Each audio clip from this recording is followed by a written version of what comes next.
Shamanism is fundamentally a primordial science. It's what came before science and also what came before religions.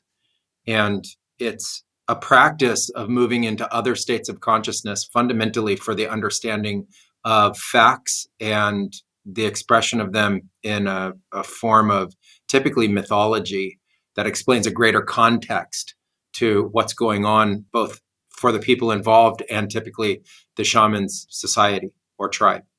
And so the idea of shamanism is really a field of study that goes back tens of thousands of years or longer to the very first origins of exploration about consciousness, spirit, which is a way of talking about the life force, animism, and just energy force of the universe, and ultimately higher dimensional states of consciousness. Welcome to Living 4D with Paul Chek. In today's episode, Paul welcomes back Hamilton Souther, the CEO, Master Shaman, and Chairman Founder of Blue Morpho, and the co-founder of One Energy Global and Source Independent Entertainment. Hamilton is a visionary leader, speaker, author, and renowned master shaman. He is an international leader for Amazonian sustainability and conservation. A big thank you to our premier sponsors, Bioptimizers, Paleo Valley and Organifi, and our podcast sponsor, Wild Pastures. Their support is essential in producing this podcast, and we hope you will show your support by visiting them online and trying all the amazing products that they produce. Please check the show notes for links and details.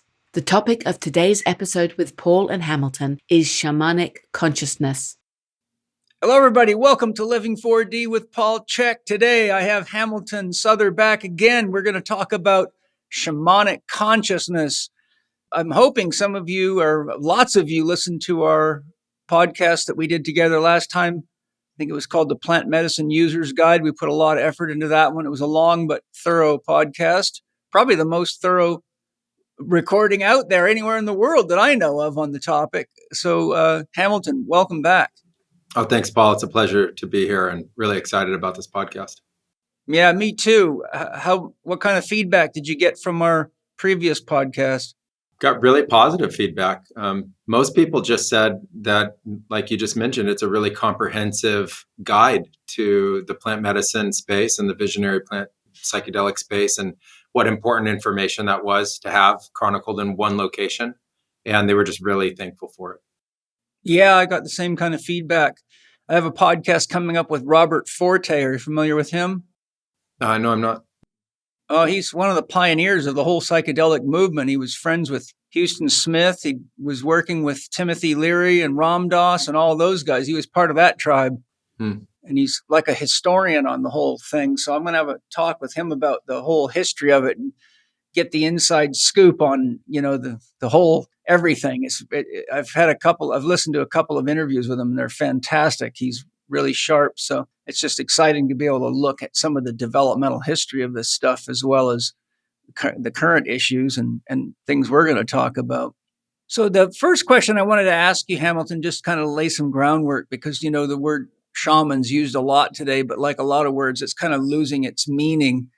And I think it means something different to everybody, like God does. With that in mind, I wondered if you could give us what your, shall we say, definition is of what a shaman is, but what shamanism is, and why shaman have been very important to native tribes throughout antiquity. So what is shamanism? What is a shaman? And why have shaman been so important to native tribes throughout history?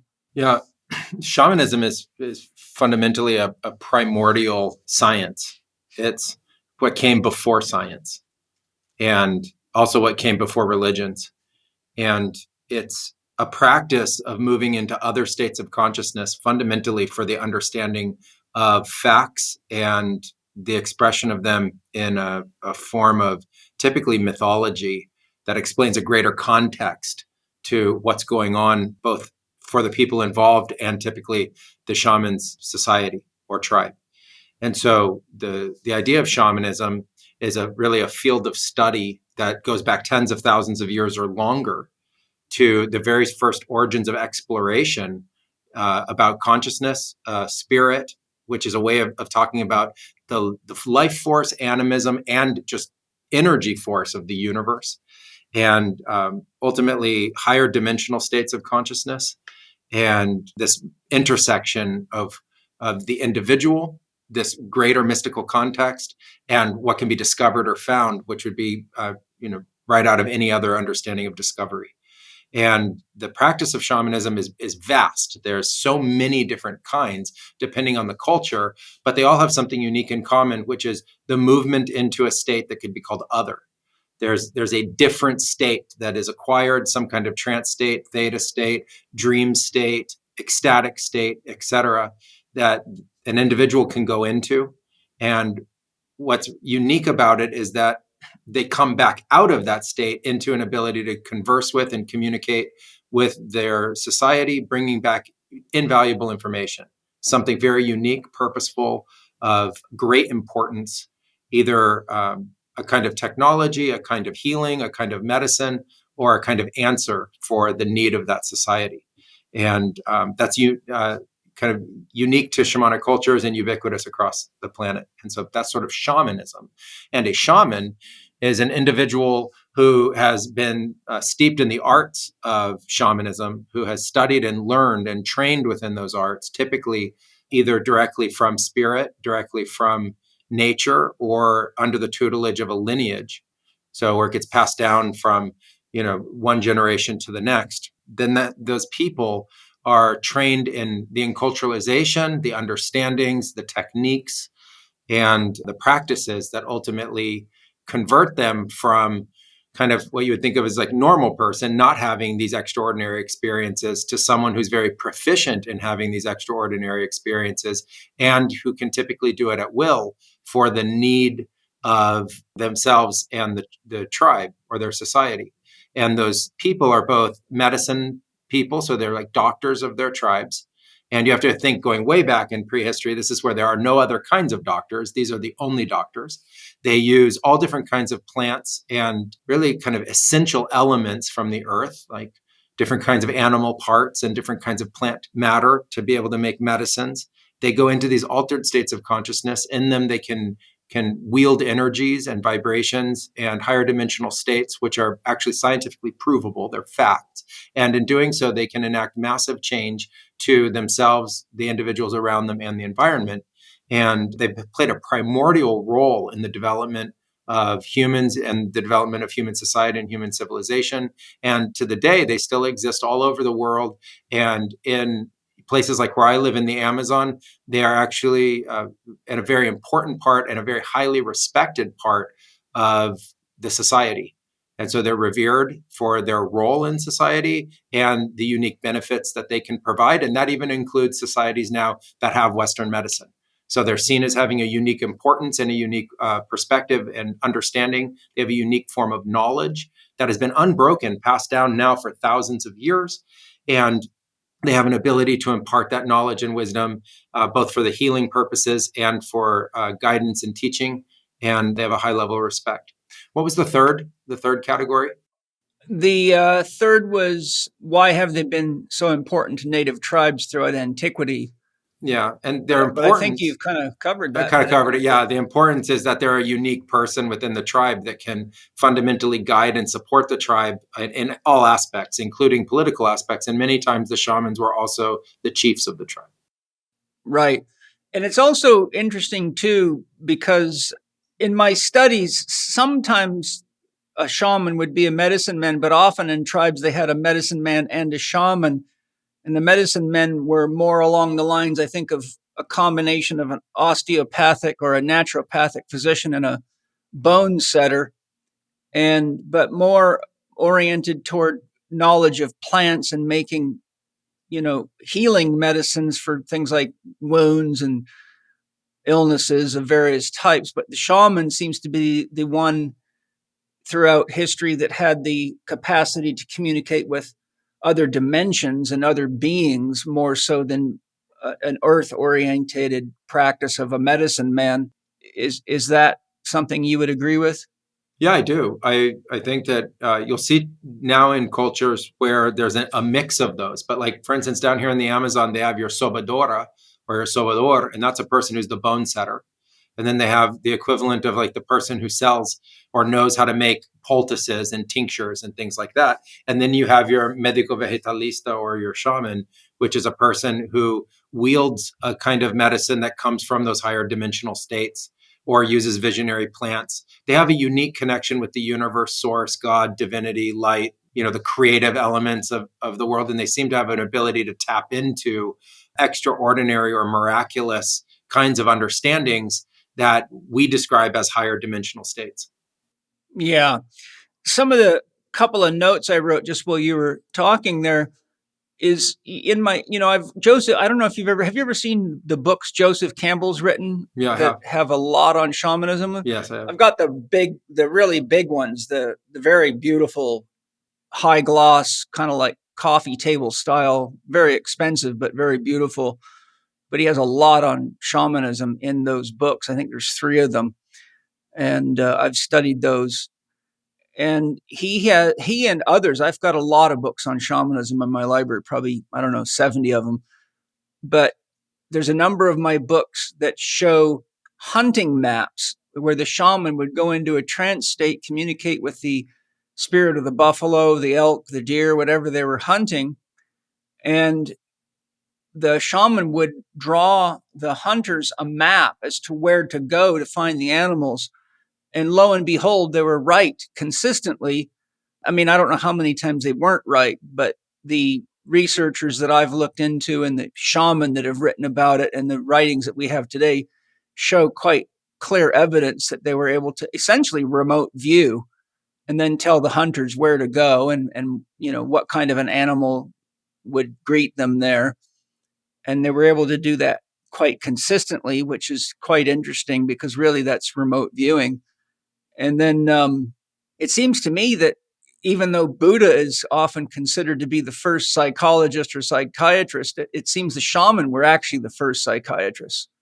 Yeah, I agree with all of that. Early in my training, when I first got into the Amazon and I was with both shaman and locals, and you have to feed yourself out there off the land, they looked at me like, what do we do with this kid? I was in my early 20s and only knew how to go to a supermarket.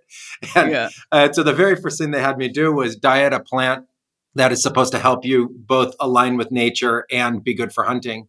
And through my first dieta experience in the Amazon, I gained those skills and had those awakenings. And after the first 2 or 3 months, I felt so aligned with the forest and so akin to the elements of nature that we could go into vision, we could go into a ceremony and know exactly what we would see the next day or where different animals would be and go and meet them. And I used to take tourists out in canoes and get a really clear understanding that 3 turns upriver on the right, you would see woolly monkey, and certainly 3 turns up right, there would be the woolly monkey, or over on the left will be toucans, and you could see them.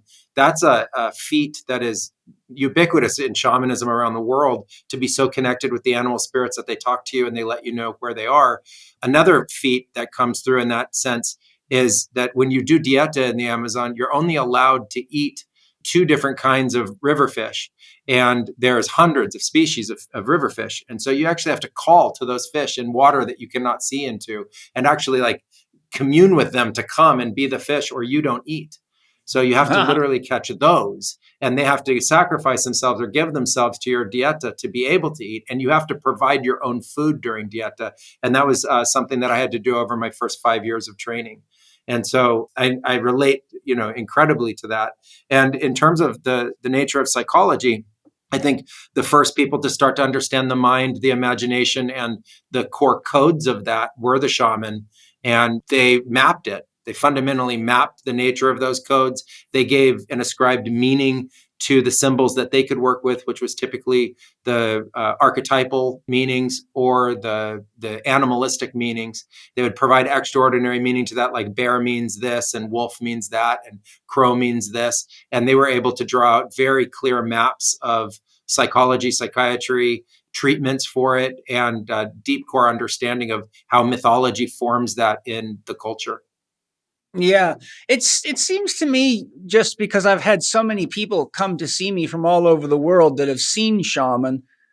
And I mean, of course, the name shaman means a lot of things now. So, but what I found repeatedly is that they would go see a shaman, and whatever their ailment was, a lot of it's mental, emotional stuff. Sometimes it's health stuff, but they would keep getting the same thing over and over again. Just like you go to a medical doctor and you keep getting the same drug for a headache kind of thing. And so when I would look into it and do the system that I've developed and identify what the actual etiology or cause is, it would be different. And then when I oriented them towards healing that, they would get results. So it seems as though some of the shaman are actually have gotten into the habit of prescribing maybe a certain psychedelic or a certain ritual, but have not been able to penetrate to the actual cause, which could be a divorce or a death in the family or self guilt or shame or something like that. So it seems to me there's a fairly diverse level of skill amongst people that are working as or kind of work within that field of shamanism. Yeah, the tribes, had a very clear mechanism of how to be able to create shaman. And it was extensive training. The amount of training that the tribal shaman have is typically 10, 15, 20 years. And also under then the tutelage of another generation above you that are now the elders of the tribe and carrying that lineage forward. And it would be passed down. And it wasn't considered a titled role or job. It's a title of a position within the society for life. And so you get brought into it very young and trained for an extremely long period of time. And then you practice for also an extremely long period of time. And then you sort of take over. And so you could be looking at 30, 40, 50 years of training to ultimately be the head shaman of a group. And what we've seen over the years is just a whittling away of that level of training to the point where it's a kind of self-prescribed role. And I even joke saying that anyone who grabs a smudge stick is now a shaman. Anyone who starts performing the rituals grabs a shakapa or a drum and starts holding ceremonies. They've decided that they are taking on the role of shaman. There's no way to say this is practice. I'm just kind of fooling around here, or actually practicing the shamanism. And it goes so from like very first use of tool all the way to really the most proficient, most capable practitioners. And because of that, we see kind of now in the Western space, a lot of people calling themselves shamans that actually have very little training. And so we would think of them as somebody who's just, very much like someone in early schooling or, with taking on the title, but have yet to really develop the proficiencies to understand how to really utilize the medicines and drill deeper into the core problem like you described. And then the other aspect of that is the idea that the psychedelics or the plant medicines are just going to fix you.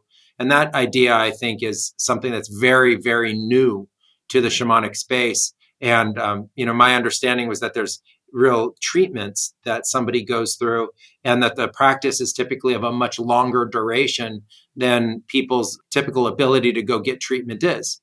So you see this repetitive use, repetitive treatment concept developing in the culture that I don't think really is part of the shamanism per se, but more kind of a degradation of the practices to that level that's occurred over time.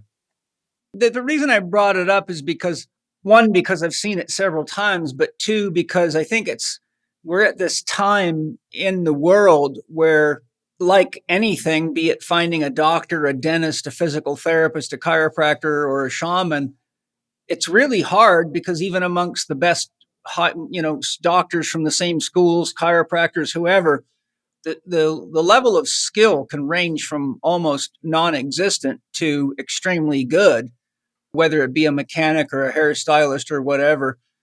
So I think that there's just such a diverse mix of people out there. Why I'm bringing it up is because a lot of people get fed up with the Western medical system and they travel all the way to the jungle and or wherever, thinking they're going to get something different, but they might get a different drug per se, but oftentimes they're not getting somebody who has the depth of perception to get to the core issue. So I think that one has to be more conscious of interviewing whoever they're going to work with or asking better questions so they know that they're not just going to, do a bunch of ayahuasca or herbs or whatever and just kind of go through the same. And in fact, I had a conversation. There was a lady that has trained with me for years, and I was teaching a workshop series in England, and he had been in training for, I don't know, a couple of years at that time.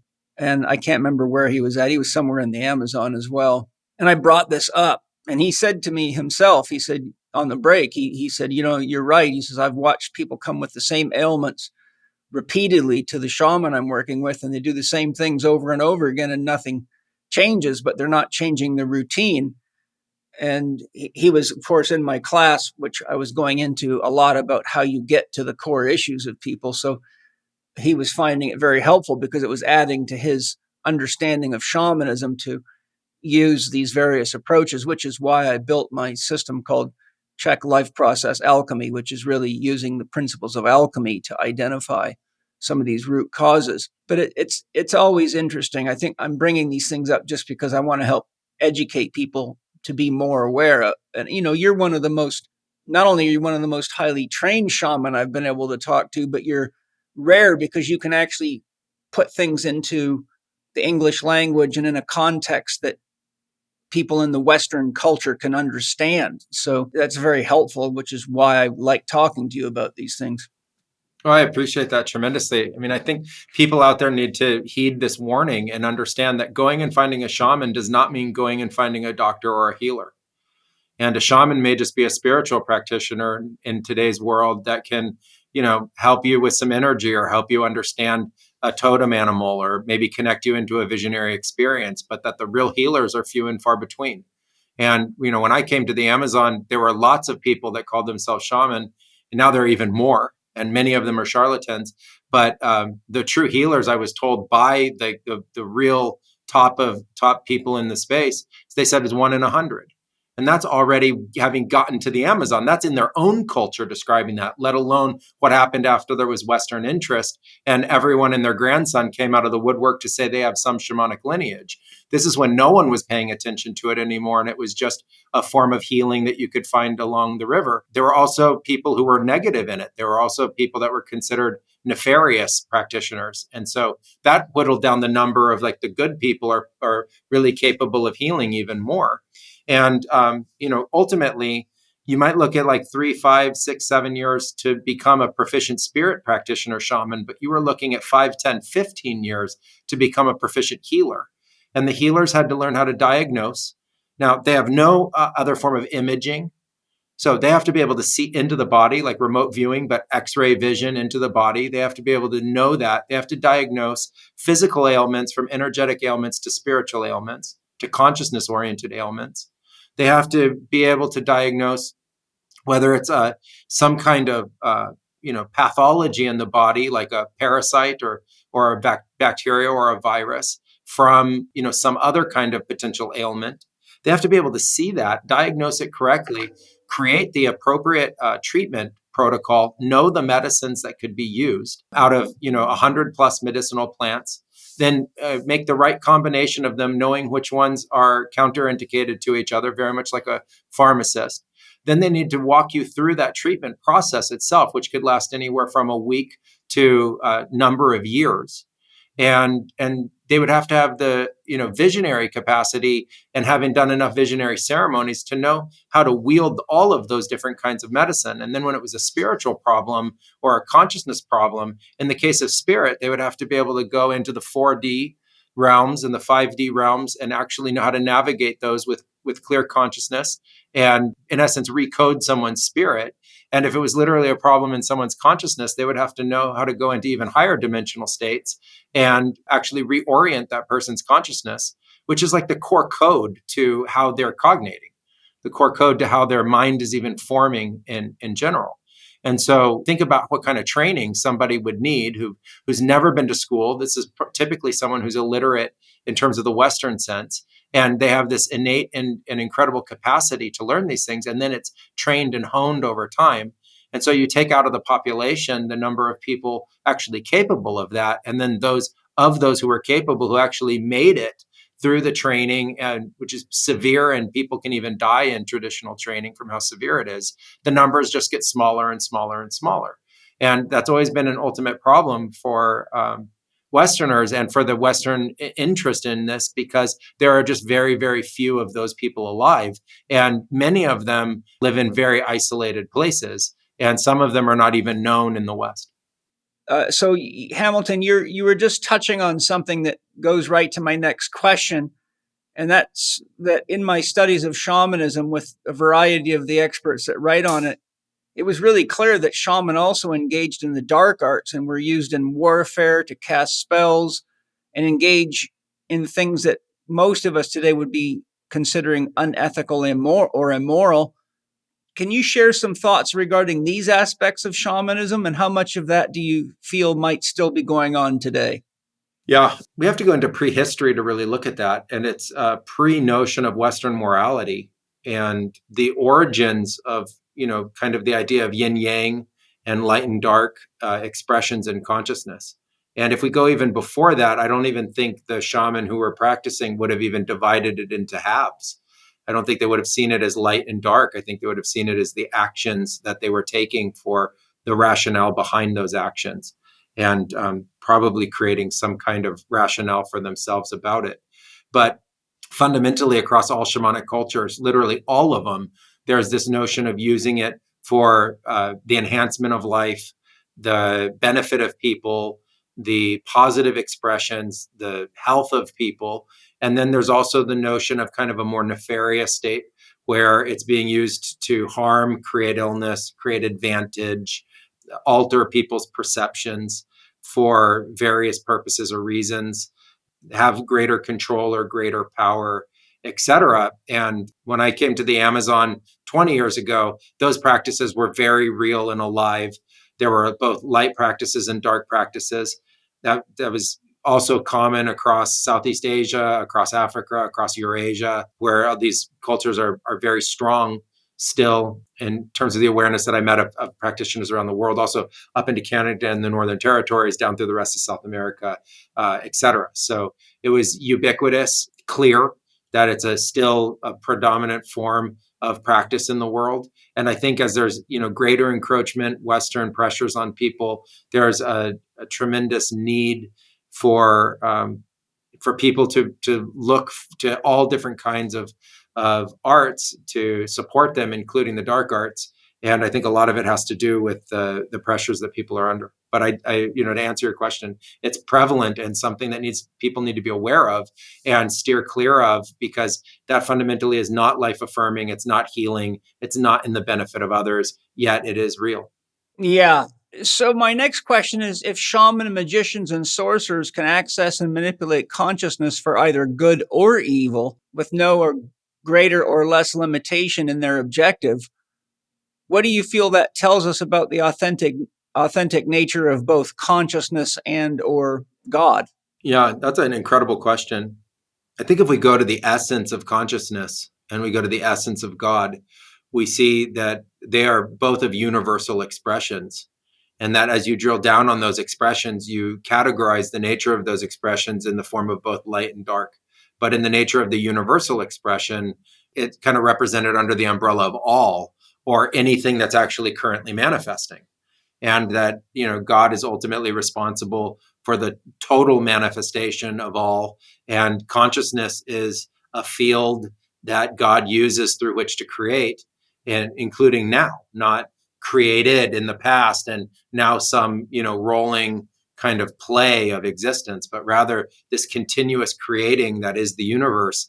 And it shines a lot of understanding on the prevalence of these different kinds of forces that are seen here of Earth, also of humans within society in a greater context. And I think because shamanic cultures were represented compared to Western cultures as this great other, that it's hard to draw parallels to the notion of darkness. But when I look at Western cultures, I ultimately studied in an anthropological way that there is perfect parallels that can be seen in the Western cultures to represent magic, to represent distortion, to represent real evil practices. that are done for different kinds of purposes of power and monetary gain, and that's fundamentally also real. I've seen it in many different forms. I teach this in our retreats, that a lot of the mass advertising we're going to see is a fundamental form of magic or a fundamental form of manipulation of information, and that manipulation is akin to pure shamanic practices. And we also see manipulation of fact into not only fiction for the sake of entertainment, but actual fiction for the sake of propaganda and brainwashing, that is also incredibly detrimental and would be akin and identical to what we're calling these dark arts practices. And so I was actually shocked when I learned of these practices in traditional cultures to ultimately find out that the West had taken them ultimately from traditional cultures, learned their ways, and institutionalized them on a global level to the point that people don't even know it anymore. And then are shocked to find out that there are these practices when they've actually been a victim of the practices since they were first alive. Surprisingly. It's incredible, right? Yeah, I mean, it goes right, it's heavy in religion, it's heavy in television, in the education system, and it's getting worse, which is kind of one of my concerns. Hi, everybody. I am so excited to tell you about Wild Pasture's amazing meat delivery service. They have beef, chicken, pork, and wild-caught fish. My family and I have been enjoying their meat for quite some time now, and I just couldn't wait to tell you about it any longer. We had an amazing barbecue this weekend, and I'm still high off the meat. And they use a whole network of regenerative farms, which means that you're getting a different ecosystem from each farm, which means a different nutritional profile, which means nutritional diversity, which means health and vitality, which is exactly what we need right now in the world for ourselves and our families, so we can all make a difference in the world. And Matt Smith's going to tell us more about this amazing company, Wild Pastures, about their offering and how you can get it. Thank you, Matt. Thanks so much, Paul. And I'm excited to tell your listeners what they can get today and how we can help them out. So, as you know, pastured meats are crazy expensive. And so our goal with Wild Pastures is to tap into this network of regenerative farmers and to finally create the solution of where we can get the highest quality meats delivered straight to your door for the most affordable prices around. And so we're on average seeing that we are 40% cheaper than any other delivery option out there, and that our customers have reportedly saved, on average, $1,000 on their grocery bill from meat alone. And so Wild Pastures is a regenerative meat delivery service that is solving this problem. And you can get 100% grass-fed and finished, as well as pasture-raised pork and poultry and wild-caught seafood from Alaska delivered straight to your door. So it's far more convenient. It's far more environmentally friendly because we're using regenerative farms entirely. We don't use feedlots ever. So the nutrition profiles are way better. You can definitely taste the difference. I know we were talking about this on our just before we hopped on, you having a Father's Day barbecue and how incredible the pasture-raised chicken and beef short ribs were. And you can really taste the difference, right? I'm still high. And so our goal is to remove the roadblock from people's minds that if they want to eat healthy, it's too expensive. And so that's where Wild Pastures comes in, is we are delivering with our own fleets of trucks whenever possible. We haven't raised our meat prices in over 3 years at this point. And we're really just creating convenience for the consumer and kind of being the high tide that rises all ships. If we can opt more people into a system like this, the cost stays down for everybody. And so there is a myriad of benefits that go into that. And so today, if your listeners want to try Wild Pastures and taste the difference and experience what it's like, go to wildpastures.com/Paul Chek or click the link in the show notes and save 20% off for life, plus get free shipping for life, plus get $15 off your first box. That's a mind-blowing deal. I can't even imagine. I mean, I've never heard of an offer like that. And, most people would hear an offer like that and think, this can't be that good. But I'm telling you, it's not only that good, it's really good. Or I would not be sharing this on my podcast. I think everybody needs to get a hold of Wild Pastures for their family, for their vitality, for their longevity, and for the future of this planet. So thank you guys very much. So Matt, just repeat the website again. Sure. Just go to wildpastures.com/Paul Chek or visit the link in the show notes and get 20% off for life, plus free shipping for life, plus $15 off your first box so you can try it. You'll be glad you did. with all the issues that are going on in the world, whatever label you want to put on it, one of the things that I've seen, and this is not a recent thing, it's just the issues of the world lately have made it more obvious. And that is that their minds seem to be very easily programmed, very easily hijacked, and they very often come to very harsh, strong opinions about things that they really don't have any real knowledge on or haven't taken the time to research. And so we have a combination of, Wetiko mind virus issues. We've got traumatized people. We've got a lot of people that are roped in on medical drugs that they're taking for a wide variety of things. But the question I'm leading to here is, what's your view as a shaman as why it's so easy to mislead people? I saw a comment from Greg Reese in one of his Reese reports. He says, paraphrasing, it's very easy to trick people, but very hard to convince them that they've been tricked. And it's kind of like when a hypnotist puts people under a spell and can easily make them do very silly things on stage. And then once they come out of the spell and their friends tell them about what they did, they have a hard time even believing it and often will deny that, they were doing it. So I'm just curious from your perspective. One, I think you probably agree that there's a lot of people that are walking around in a trance state that is not of their own induction.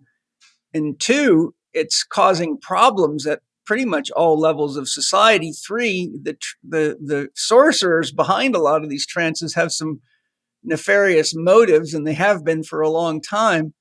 So if you were put in charge of helping people regain some, shall we say, sanity and conscious awareness, let's say the whole world was under a spell by a sorcerer, what would you suggest that people do to break the spell so they can be reconnected with reality and make intelligent decisions?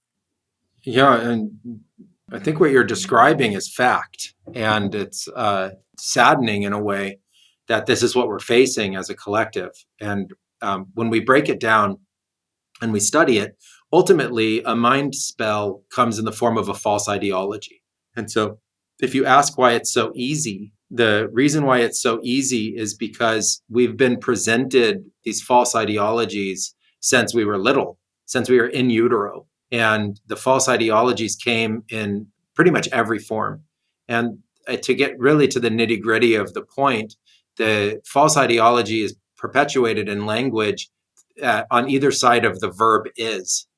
And is functions as an equal sign in word math. And so if something is described as being something else with an is, that has to mean fact. And a huge soft drink company had a billboard outside our offices, and it said, this soft drink is for everybody. And you would go downtown and you would see mothers with baby bottles filled with the soft drink, putting it in babies' mouths, literally moving them from breastfeeding to this soft drink, because right there is the billboard saying this is for everybody. And that's a great example, because we know that that's a fundamental lie. That soft drink definitely is not for everybody, period. There's just no way it could be for everybody. So if you perpetuate this linguistic movement and this tweaking and manipulation around this is concept, you can just start to perpetuate these lies any way you want, and people will start to believe them. And then the other part of it is a manipulation of the trance itself. It's first induced the trance. And the way I recognize the induction of the trance, which I found very fascinating, was early childhood, where you see first the trance of separation created, where babies are moved typically in different movements, all different axes, by adults, upside down, sideways, this way, that way. They're being moved in all of these different axes, and they're being described archetypes, and they're being told the archetypes like mother, father, who they are, who the others are, and it's all separation code. And so you take this idea of separation code, and then you start to introduce these very early basic shapes, which starts to form the nature of the mind, like squares, rectangles, triangles, circles, etc. And then you start to put in them this code that is fundamentally flawed, and it's fundamentally distorted and manipulated. And I'm not saying parents are doing this in any kind of nefarious way. I'm just saying it's been propagated. Pretty soon, the children have taken on the trance, and that the trance has been propagated, and it's societally supported. And in doing so, now as you grow into that over the years as an adult, you are easily manipulated under the exact same spell. And sadly, as I deconstructed this to try to understand it, because so many people were coming to me to heal this and they didn't understand what was going on, I actually found out that insidiously it's at the most fundamental basic of our understandings. And so we're taught a framework through which to understand, like, what is the earth, what is the solar system, what is the universe, what is spirit, what is God, what is the imagination, what is the mind, and all of that carries the exact same spell within it. And it has ultimately become a ubiquitous situation for the planet, and we're all under the weight of it together now. And one of the problems too is, I think people are so disconnected from the elements, earth, water, fire, air, and even in some models, ether or space. And therefore they're living in this really ideological jungle instead of a real earth-based relationship. You see, I had the benefit of being raised on a farm. So you come face to face with key realities. If you don't water the animals, they'll die. If you don't feed them, they'll die. If you don't take care of them, they'll die. If you don't water plants and have a knowledge of the soil and take care of the plants, they'll die, which means for the farmer, you're going to starve to death. You won't be able to pay your bills. Your family can't eat. And so as a child grounded in these observable realities that I had to engage on a daily basis, I think having looked at and worked with thousands of people that were raised in cities and bottle fed and watching television all their life, my parents wouldn't let us have a television until I was 16. And that's when I moved out of the house. And our television was a black and white thing, and we had no cable, and we had aerials, and the only two channels you could get was BBC News and some other Canadian channel that faded in and out and rarely had anything worth watching on them. So I had almost no exposure to television the first 16 years of my life. In fact, my friends used to crack up at me because I used to think the commercials were so cool, and they would get up and walk away, but I didn't want to leave because I thought the commercials were so cool. But, now I know how well engineered the commercials were to capture your mind.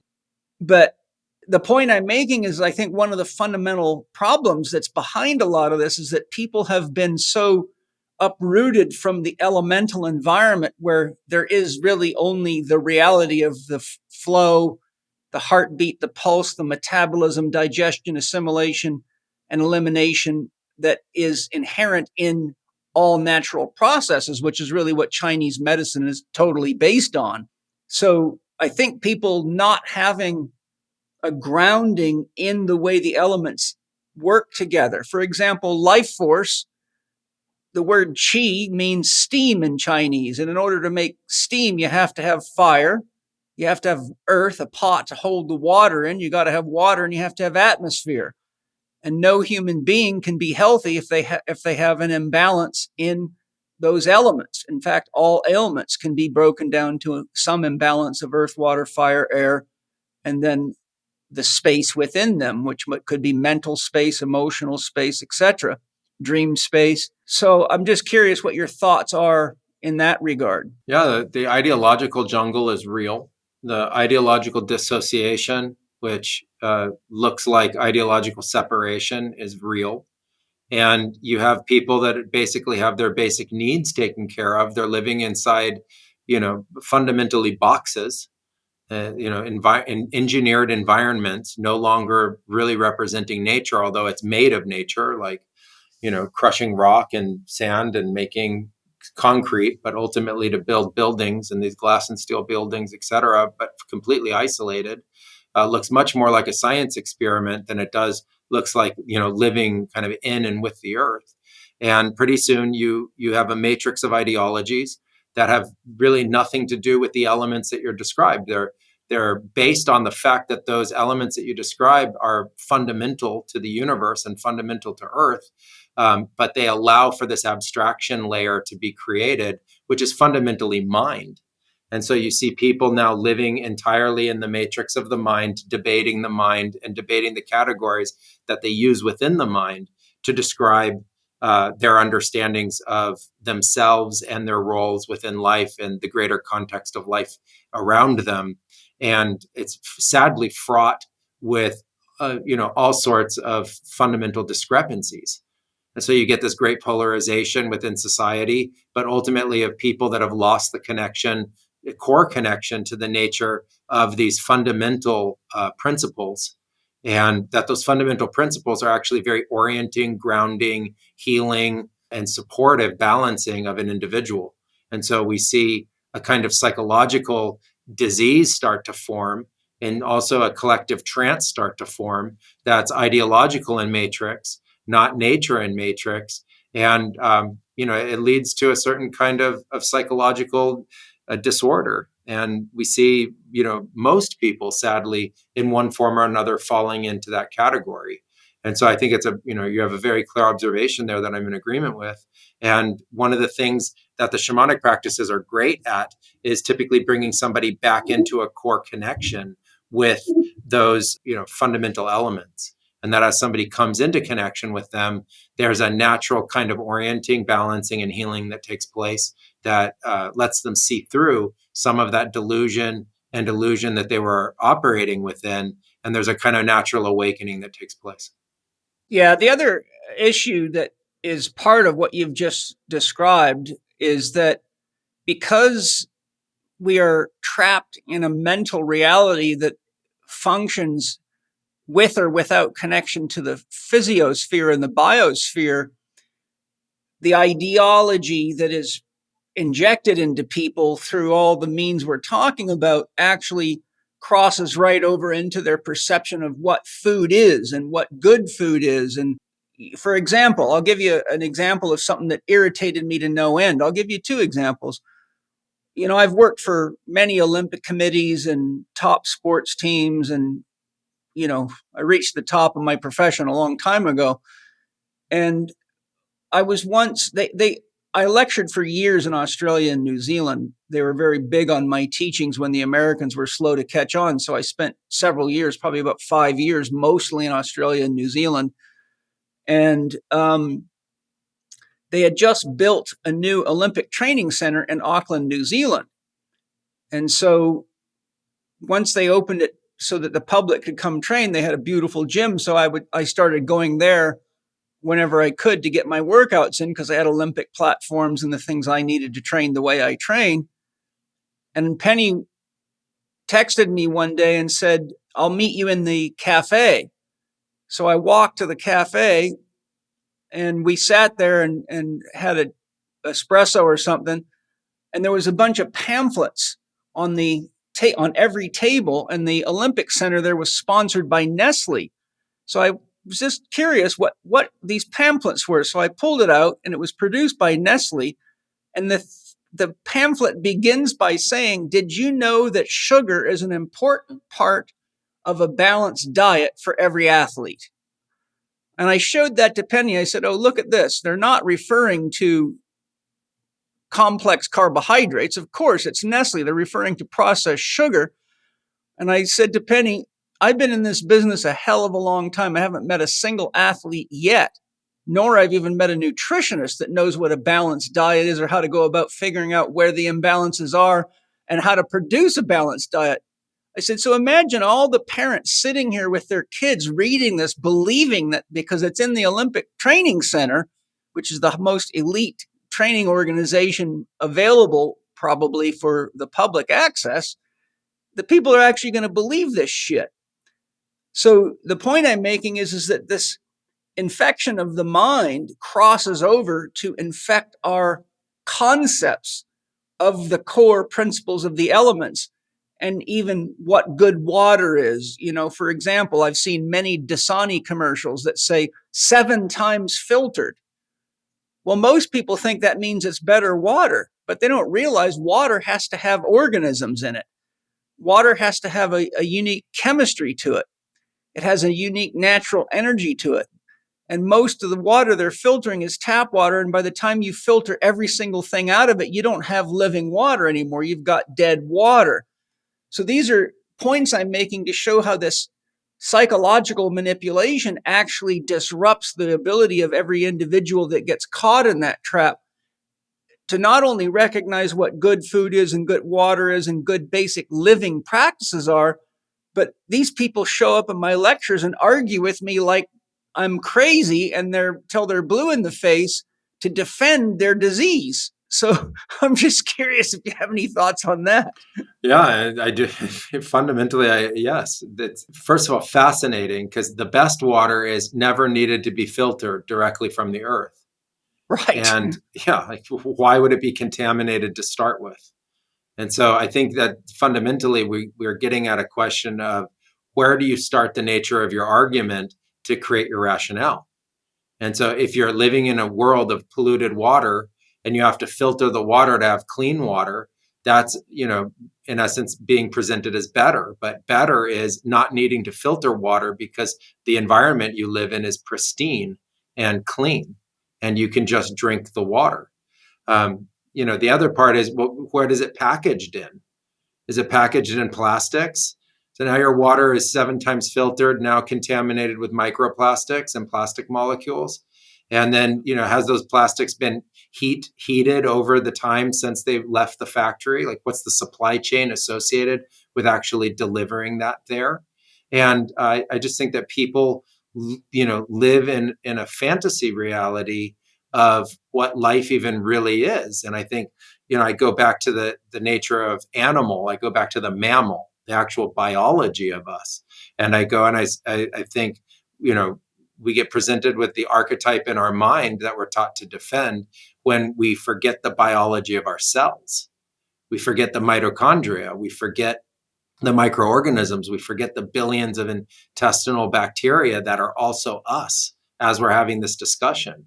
The trillions and trillions of microorganisms that we are, not that are somehow isolated from me. I would not be able to cognate and have this conversation without them.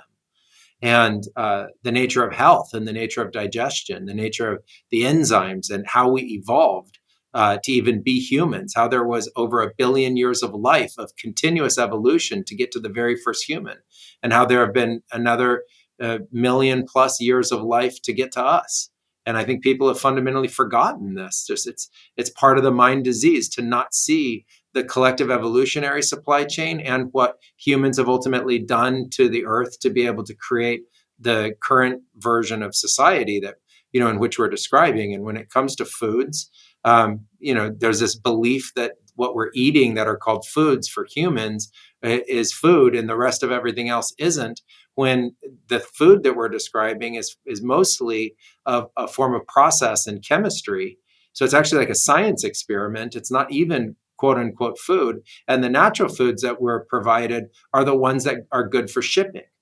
So they're not even the ones that are good from being found in your natural environment that would give you a wide variety of food ingredients, plus all of the different kinds of microorganisms that you're describing that create living food and living water and living sustenance.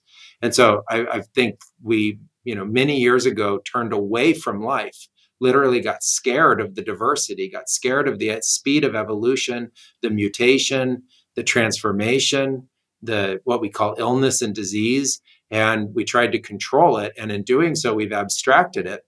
We've then, instilled into that kind of social programming around social values and economic values.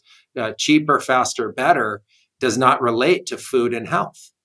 So you bring into it the idea of cheaper, faster, better. You can't get cheaper, faster, better water. You can't get cheaper, faster, better food. You can get cheaper food. It's not better. You can get faster food. It's not better. And so fundamentally, we've created a disease state that we've normalized, and then we're taught to defend it, which is why people want to argue with you about that, which I think is sadly the silliest part of us, because we're defending the parts of us that are actually being hurt the most by the systems that we live in. And, I think it's incredibly important to wake up to this and start making a decision for yourself about how you're going to live, how you're going to survive. And to do that is also the notion of regaining some free will and choice over what you consume, and taking your own personal power back as a fundamental form of consumer. We consume air, we consume water, we consume foods, we consume medicines all the time, and regaining some choice about that, specifically because of everything we've discussed. Yeah, I tell people regularly, look, because I get people, as you can imagine, coming with cancer and all sorts of complex diseases, and everybody's always asking me, what should I take? What should I take? And I say, you're asking the wrong question. The first question you should be asking is, what should I take away? Because so many people I've had people on 32 prescribed medical drugs at the same time, prescribed by 6 different doctors. One lady was literally starting to die. She was going blind. She had lost her hearing. And by the time she got to me, she was very, very sick. And I evaluated all these drugs. I looked them all up in my drug check softwares and drug books in my library. 6 of the combinations were listed as experimental, will kill you. Not one of the doctors had ever talked to any of the other doctors. And what they didn't realize is she was a criminal lawyer. And once I put all these drug reports in front of her and showed her these combinations, trust me, she was very pissed off. She said, I'm going to be having some conversations with these doctors, because I was able to show her through the drug reports why she'd lost her vision, why she'd lost her hearing, why she'd gained about 50 pounds and was now obese, why she had chronic gas and constipation and every other symptom that she had. And so it's a really dangerous situation. Point being is, when people ask me, what should I take? I say, let's focus on what you should take away. And then I try to just orient them to, a whole food natural diet, which usually has a medicinal power that's quite shocking to people once they actually switch to real organic food. And I show them how to use a variety of techniques to identify what it is their body wants from meal to meal. And they start drinking high quality water and just living basic principles, getting to bed on time.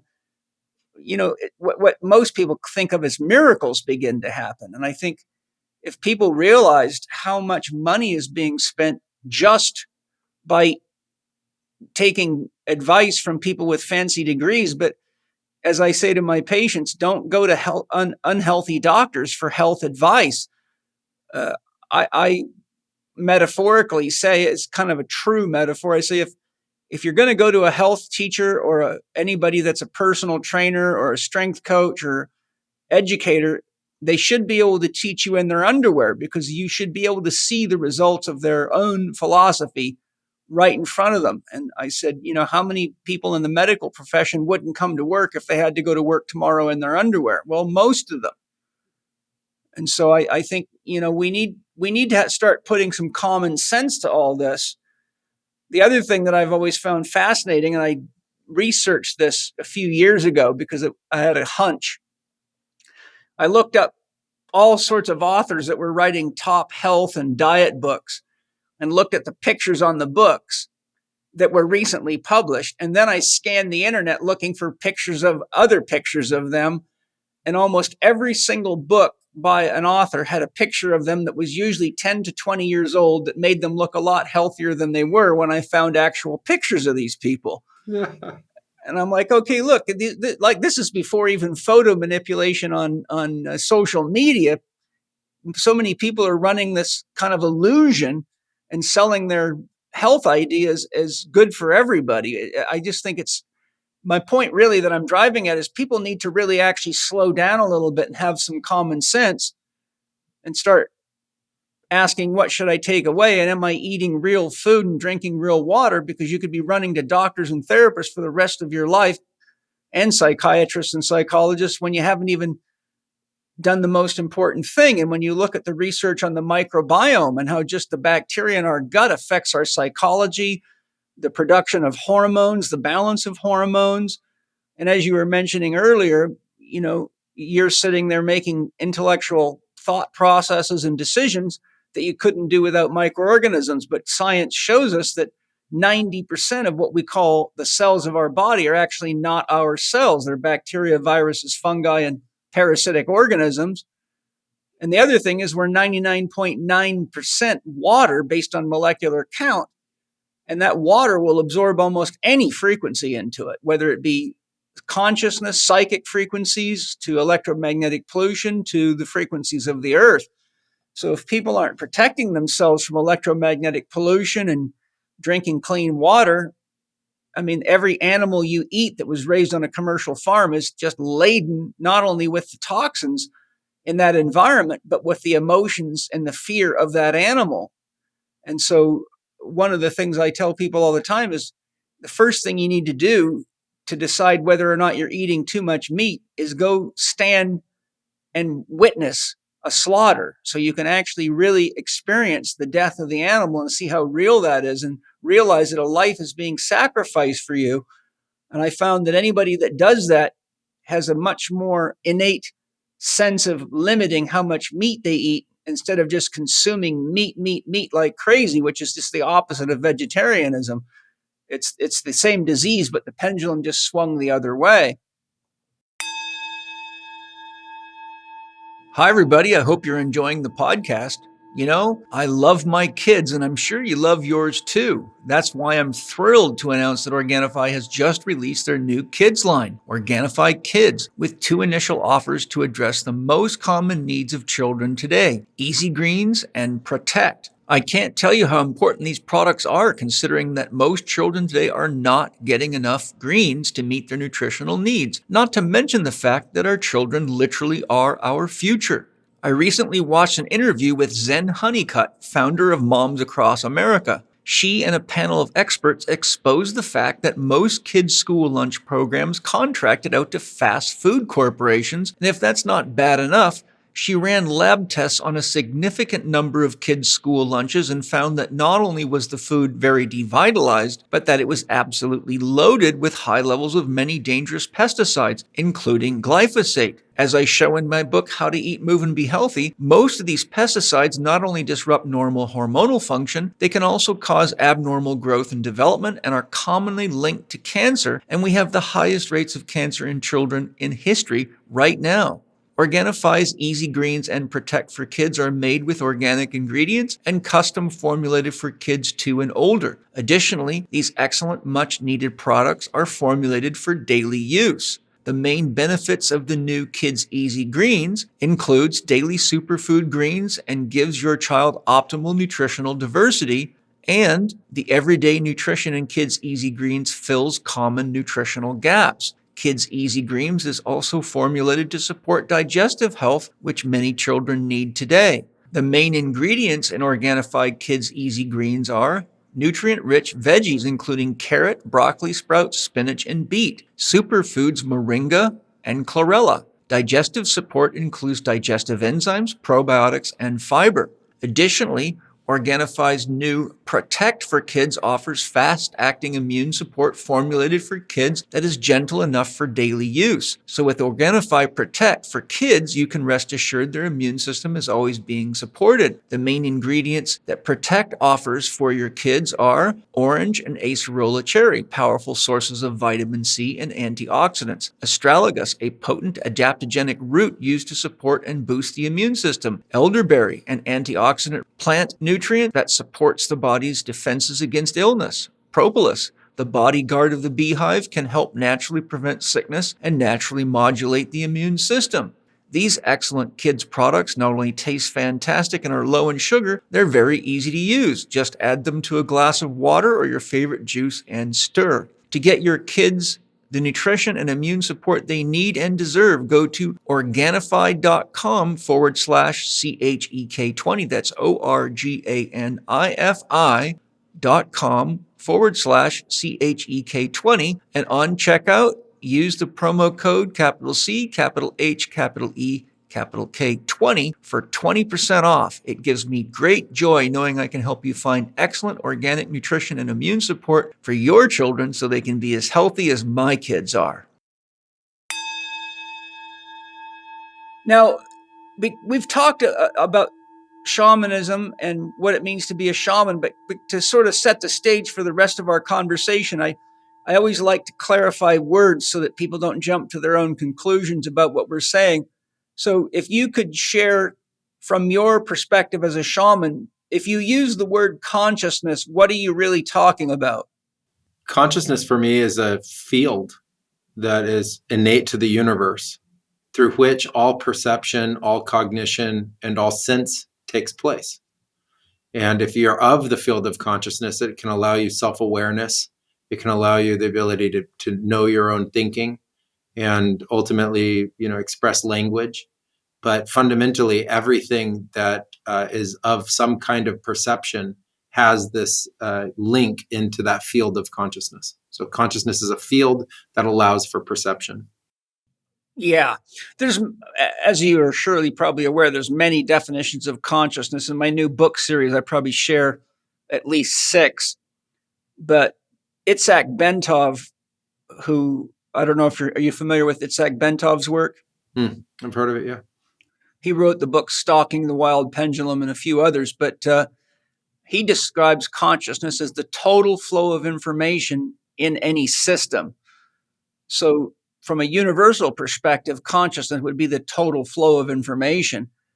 And there's a variety of other things. Some, for example, say that to be conscious means that you're aware that you're aware.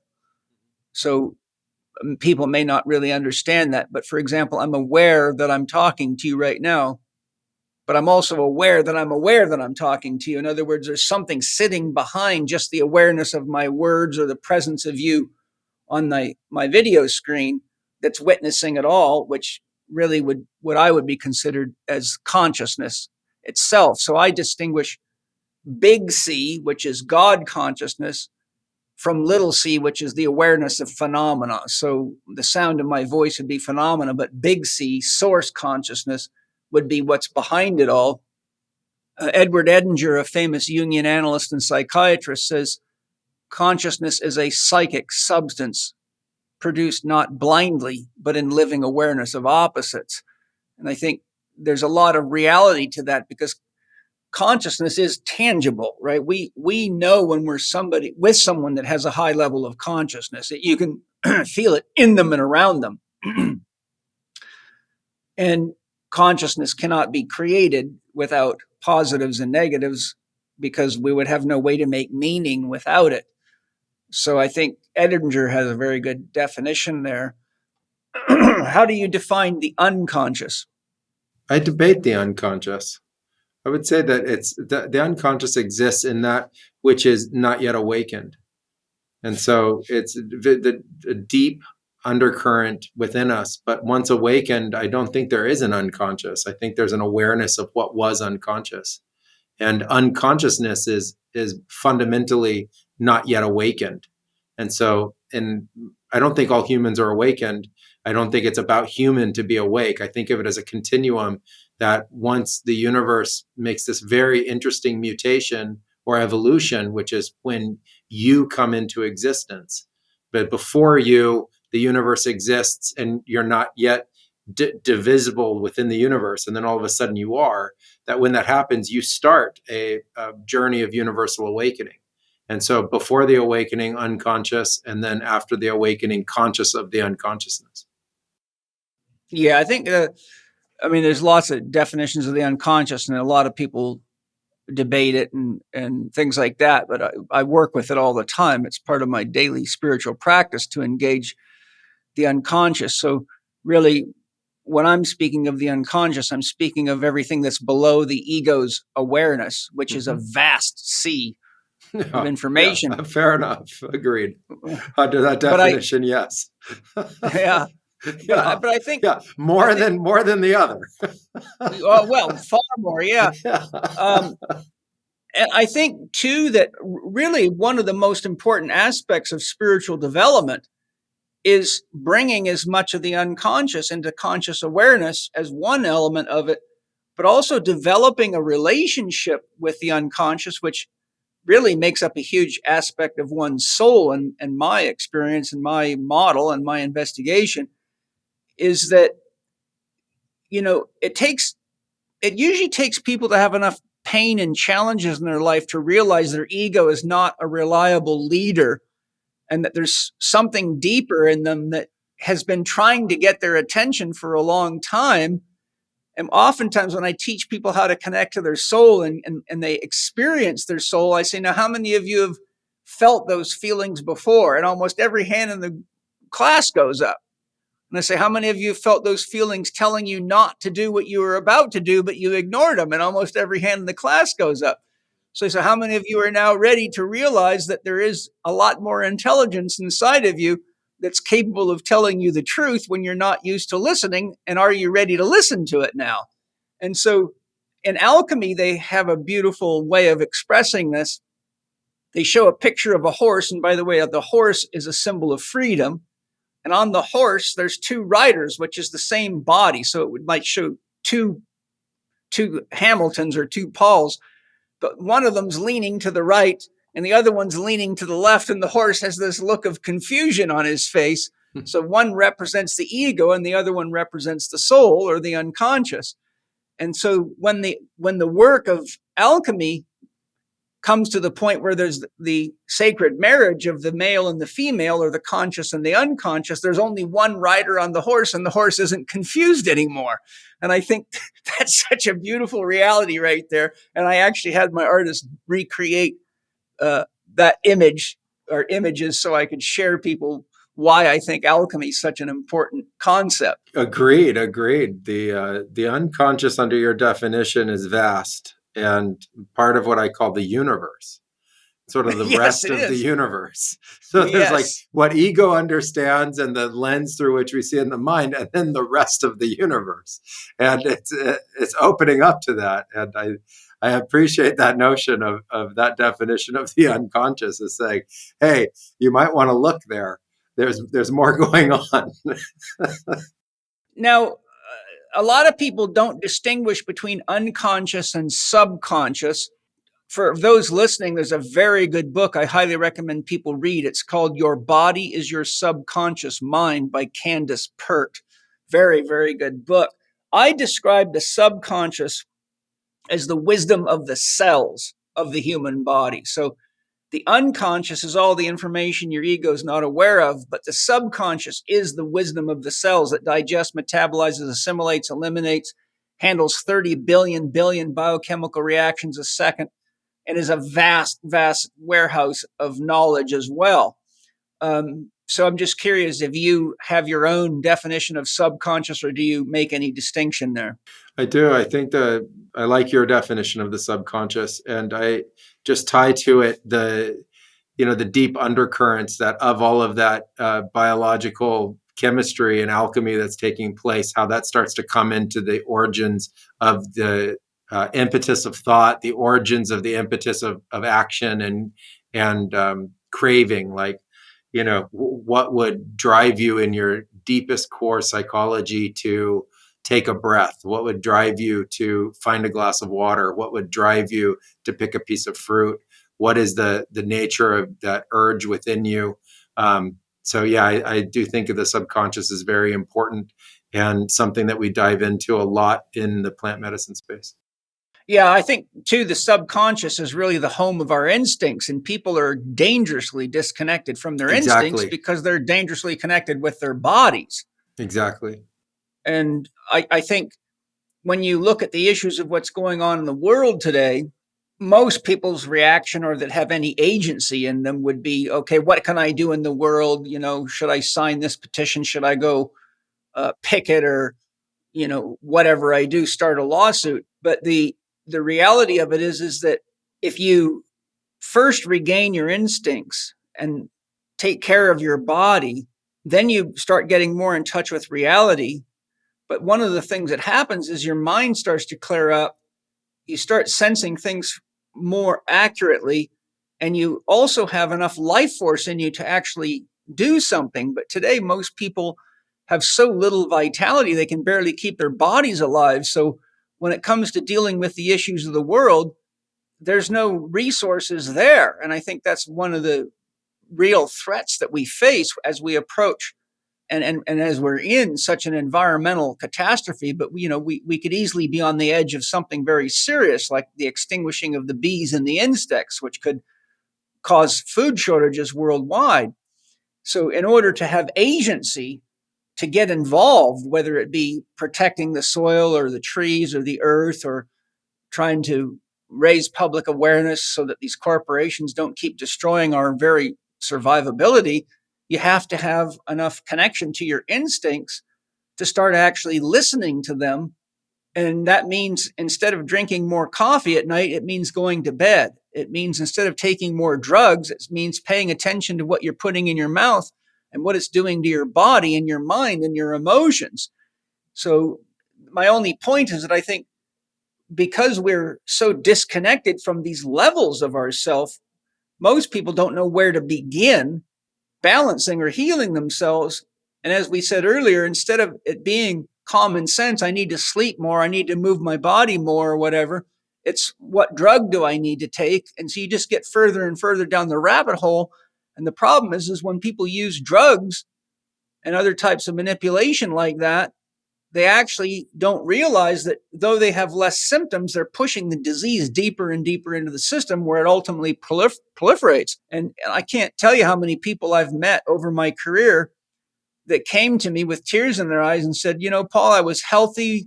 I was doing everything, living my life. I went in for a routine medical check and the doctor told me I had stage 3 or stage 4 cancer. So it's like all of a sudden, boom. And I have to explain to them, look, it takes about 10 years to grow that degree of cancer in your body. It means that you've been out of balance for a very, very long time. So I think it's very important for people to start. And, why I'm bringing this up in a topic of shamanism is because really shamanism gets right down to an understanding of the natural principles of life and the flows of energy in nature. And it goes beyond the basics to what are the intelligences or the divas or the deities or the spirits that are informing nature. And I think part of the problem is we have such a dangerously materialistic conception of life that when guys like you and I talk about the spirits of a tree or a plant or a flower or water, we're looked at like we're psychopaths. But when you really understand what's going on, you realize that you not only need to reconnect to the elements, but you also can gain a lot of benefit by learning to feel the intelligences in the elements because they're also guiding you. That's what your body's made of. That's what the subconscious mind is being informed by. A simple analogy is, if you look at an acorn, you can cut it open and cut it into the smallest pieces you can possibly get, and you won't find an oak tree in it. So in there is a guiding intelligence. Well, that's the spirit of the oak tree. And exactly. The DNA of the oak tree is an antenna system that taps into the field of intelligence or the morphic field in which the oak tree spirit lives. So we're become so divorced from deep truth for superficial, profitable truths that the paradox is the people that were the medicine men and shaman of yesterday would be considered quacks today, and they are. And so, I've been labeled as being a quack. I was put on the quack watch in 2008, which was quite a funny day in my life to realize I'd made the quack watch. But the funny thing is that there was a point that I had 36 medical doctors and their family members seeing me as patients. Almost my entire schedule for many years was doctors, their wives, nurses, and family members. And the funny thing is that all had problems that nobody else could figure out, which is why they came to me. And I had to introduce them to these concepts, which they thought I was crazy, but couldn't deny the fact that the reason they got sent to me was I got results with people. And I had to reintroduce them to the very things that they were taught was a bunch of bullshit. Yeah, I mean, that's fundamentally true. Like, we've divorced ourselves from spirit, but it doesn't mean that spirit is divorced from us. We've divorced ourselves from God, but it doesn't mean God is divorced from us. We've divorced ourselves from what we don't understand yet or don't know, but it doesn't mean that those things are divorced from us. And so I used to say this all the time about spirit, I say people are using spirit to debate the validity or the lack of validity of spirit. So that's It's so spirit. Like funny. they've taken spirit, they used their brain, they grabbed spirit, and now they're using spirit to debate how spirit doesn't exist. And the atheist is using God to debate how God doesn't exist. And I said that the fact that the debate exists at all is the proof of the fact that these forces exist within nature, and that science is fundamentally studying this, but it has divorced itself from it. And then it drew its lines of where it starts its argument. So it starts its argument within a boundary of what is already known. And what I love about this idea of singularity and where we're headed is that ultimately all of these things that have been pushed aside from the current bubble of society that would then, label these concepts as outside the box or quackery or whatever, ultimately gets the next level of awakening, which is that those forces are how these studies even existed at all, how they came into being. And that ultimately is what's coming next. And here's the sad part. A lot of these people that don't believe in spirits, as they begin to die, start having encounters with spirit. All the Like, time. it's a little late, The quantum physicists become mystics. They just give up entirely at the end and they become mystics. They're like, I guess we're at the mystical, the transition, but it's when it becomes real, when it becomes physical, when you can't dissociate from it anymore, when you can't deny it. Here in the Amazon, it's really interesting. In the cities, the city folk don't believe in the shamanism anymore. They've become divorced from it, even though it's right down the road, the actual nature of the city folk. And when they need it is when all of a sudden they experience it, even though it's been part of their culture the whole time. And then they become fierce believers and proponents of it because there was a need for it.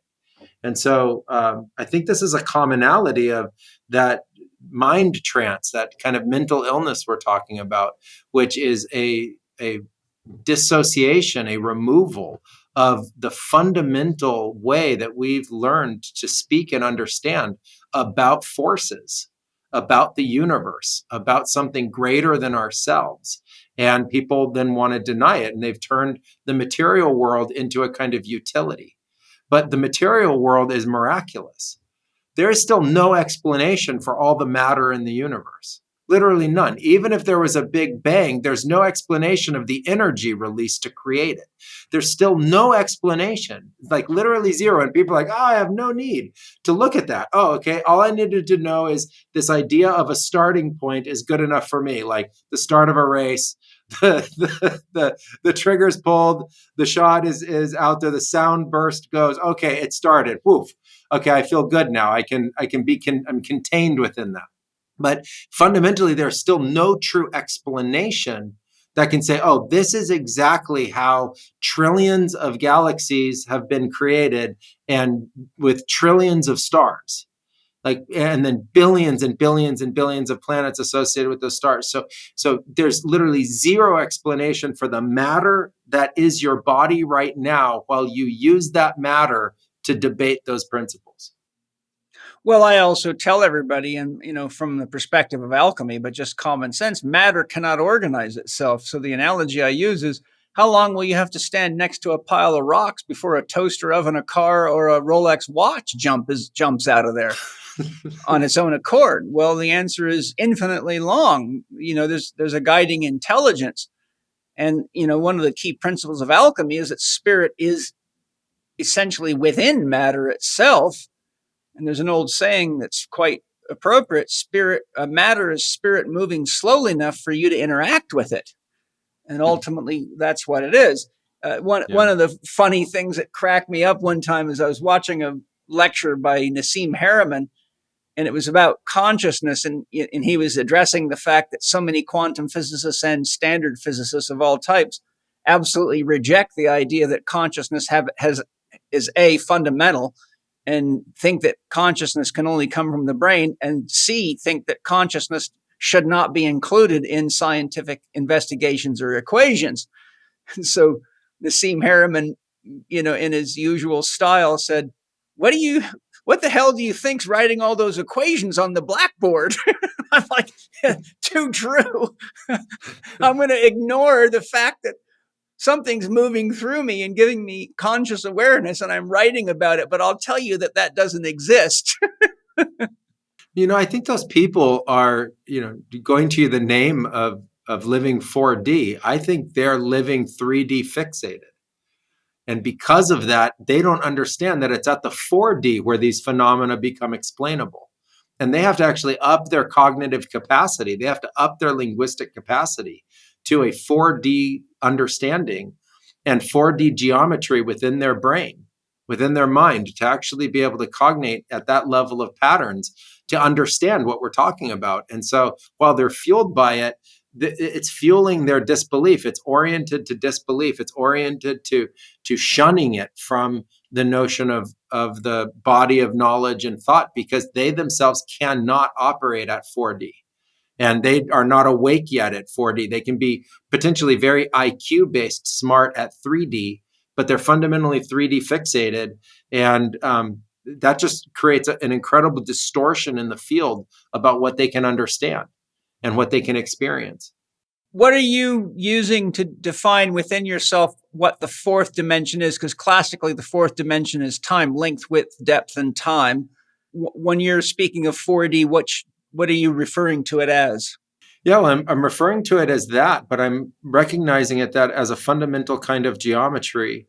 The fourth dimensional state is an ever moving, ever changing, ever permeating state that understands flow state, that understands the eternal and the infinite. It also is a state that's balanced between brain, mind, and heart. It's where heart consciousness starts to come into the brain and universal principles become available and aware. It's also an understanding of evolution and the rate of evolution.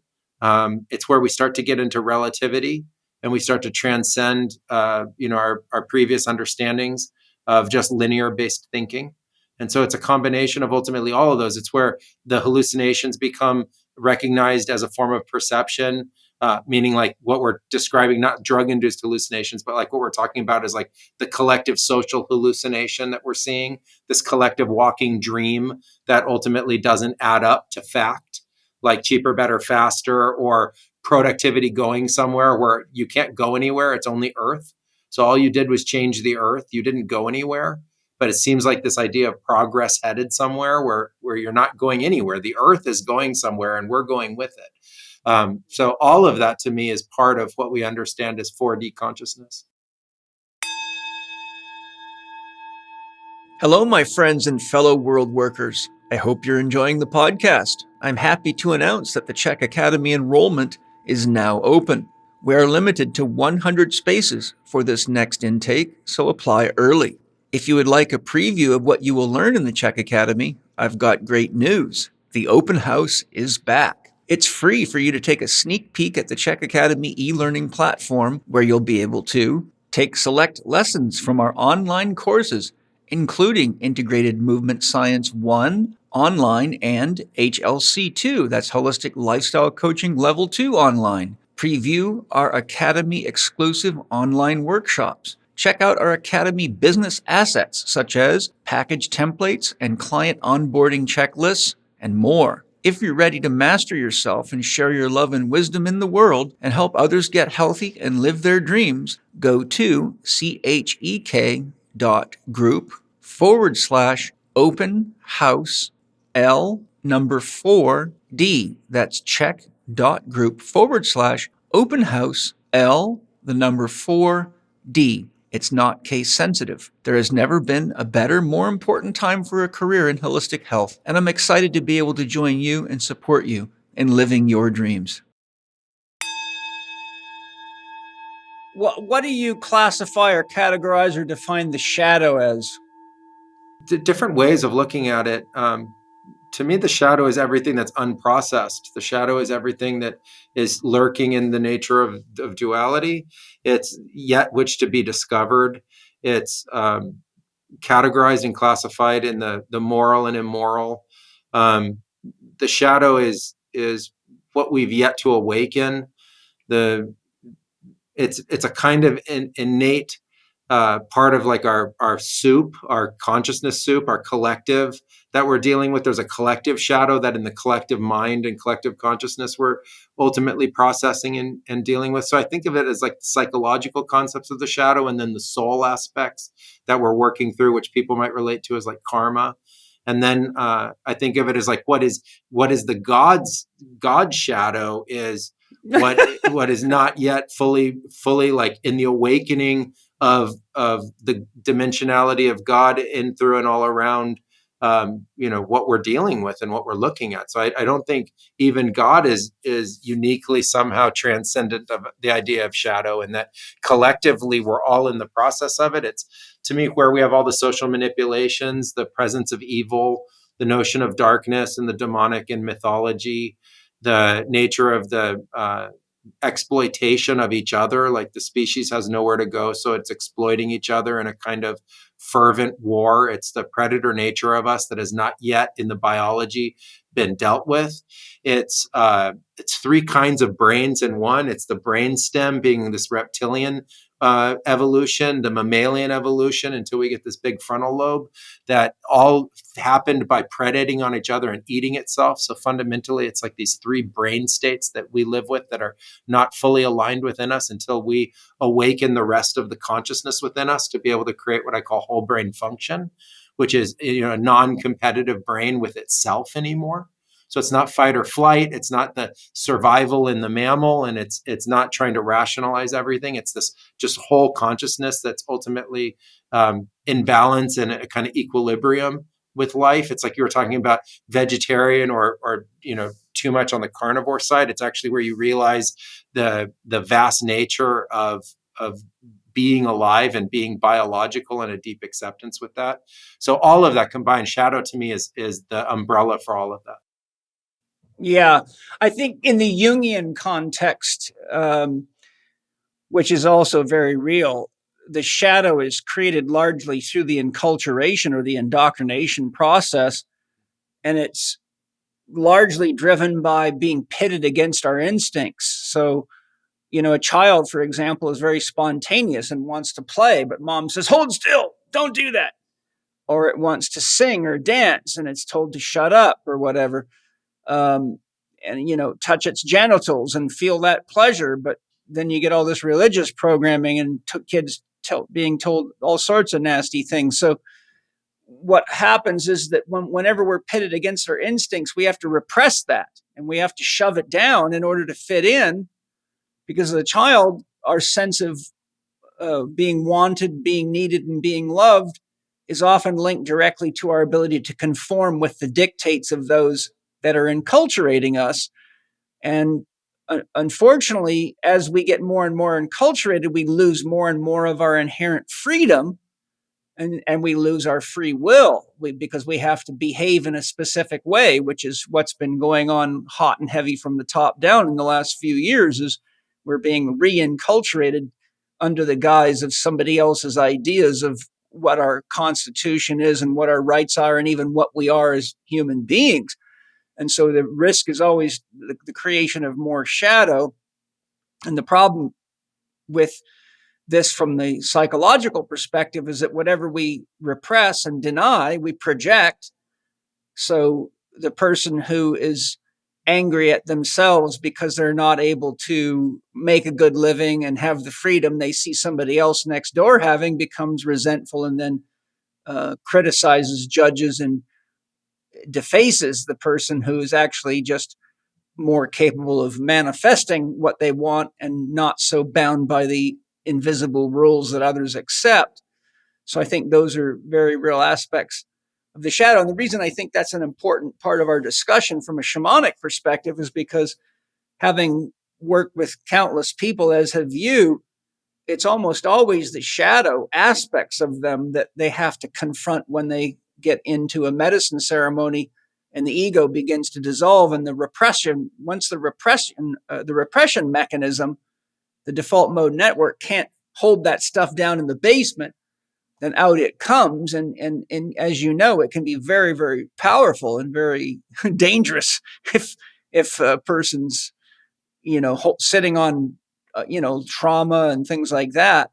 So I think part of our healing process is to really understand that we're at a time where we've got to really get clear on what freedom is and what psychological health is, and orient ourselves toward something that's ubiquitously good for all of us. And, that's a big job, because you come face to face with all the dictates and mandates of religion, which vary significantly, but many of which hover around the same ideas. And a lot of them are pitting you up against your instincts. So I think that's an important concept, because of the fact that the shadow is part of the unconscious, and it embeds itself in the subconscious, because whatever you repress, it still carries the spirit of it is still alive within the domain of the body. And so you, for example, can manifest high blood pressure or tachycardia or any number of biological reactions to this repressed spirit in you. Yeah, I love this idea, and I think it's important to note the very well articulated concept that you just presented, which is that the repression ultimately manifests regardless of the fact that it's repressed. And you mentioned the nature of religion bringing forth a certain kind of repression. And to me, the shadow of the religion of the last 5,000 years that has been perpetuated globally is apocalyptic. And it's written about within the nature of the texts. And if you repress the nature of shadow, and in this case, repress ultimately the darker side of the human endeavor, you ultimately are now seeing in the world the apocalypse coming to manifestation. And it's being perpetuated by the entire society, the global society, as a unified force. It's creating apocalyptic scenarios, from vast and treacherous fires to floods to disease and pestilence, nuclear war, everything, just genocide, pandemic, all of it. You're seeing disease, right? You're seeing apocalypse in every single possible way. And that is the shadow of those philosophies over the last 5,000 to 10,000 years that have been perpetuated globally. And we're seeing them now played out and manifested because of the collective human endeavor. And so we must take responsibility for that. That is the collective shadow within our society. And it's been somehow programmed into us. And we must unveil that and do something about it, because that is the origin of this, major global crisis that we're facing right now. I have a question I'm very interested to hear your answer to. This apocalyptic programming is very, very real. Without a long expose, because I could cite book after book, but you hit the nail on the head. It's in most religions, not all, but most. And it's not only, even for those that are atheistic or whatever, it's talked about so much since the events of the last 3 years, the sign of the devil, the mark of the devil, and lots of stuff like that. So what's happening is it's starting to get into people's minds, right? And they start believing, oh my God, the end of days are coming. And the reality of it is some of the things that are going on really carry the power to produce an apocalypse. I mean, many of these things, right? Correct, so absolutely. I'm curious, you as a shaman, and just within the nature of who you are, how do you personally deal with the reality that both you and I and everybody we love may be destroyed as a result of this Wetiko mind virus disease reaching a point where it annihilates itself and we get sucked into it? How do you carry the stress of that or deal with that reality on a daily basis? I really appreciate asking that. I would say it's not easy, but the way that I carry it is in a greater understanding and a universal perspective that we're here to do something about Wetiko and this collective mind virus. And that's kind of part of a mission to ultimately support Earth in becoming a better place or a sanctuary for consciousness, and consciousness of all kinds, not just human consciousness. It's to become a sanctuary for life and a sanctuary for consciousness, Earth's consciousness, universal consciousness, God consciousness. if there is other in the universe, other consciousness. And what I think is that the powers of creation, the powers of innovation, have the capacity at singularity to alter the course of this destruction. And that the fact that it feels like it's so close and so imminent and potentially so dystopian, that's a fuel to do something about this. And it's part of why we're having these conversations. It's part of why we're open and sharing the knowledge that we have with others in the world.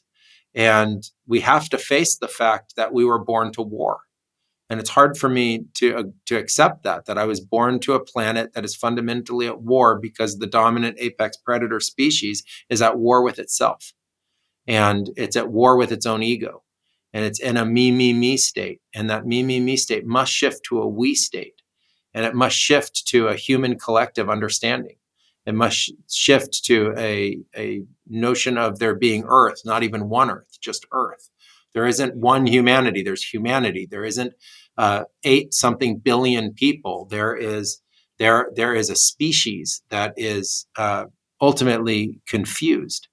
And it needs to awaken from these mythologies. And the mythologies were supportive of the growth of civilization during a period of time when the pockets of human civilization were dispersed through a vast amount of earth that had yet to be, conquered and put underneath the spell. But now it's global. It's all of Earth itself. It's all the land and it's all the ocean. So there is no place that we inhabit anymore that is free from this. And so when we understand the importance of it, and when we understand the technologies, the ones that we've created that we can point to, but the technologies that are coming accelerate this in an unbelievable way. The technologies that have not yet been created but are being seeded are actually going to accelerate this phenomena.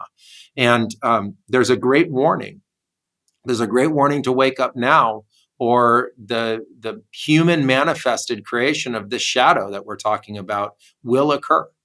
And it's been prophesized for a very long time. And so I'm only reiterating what our ancestors said.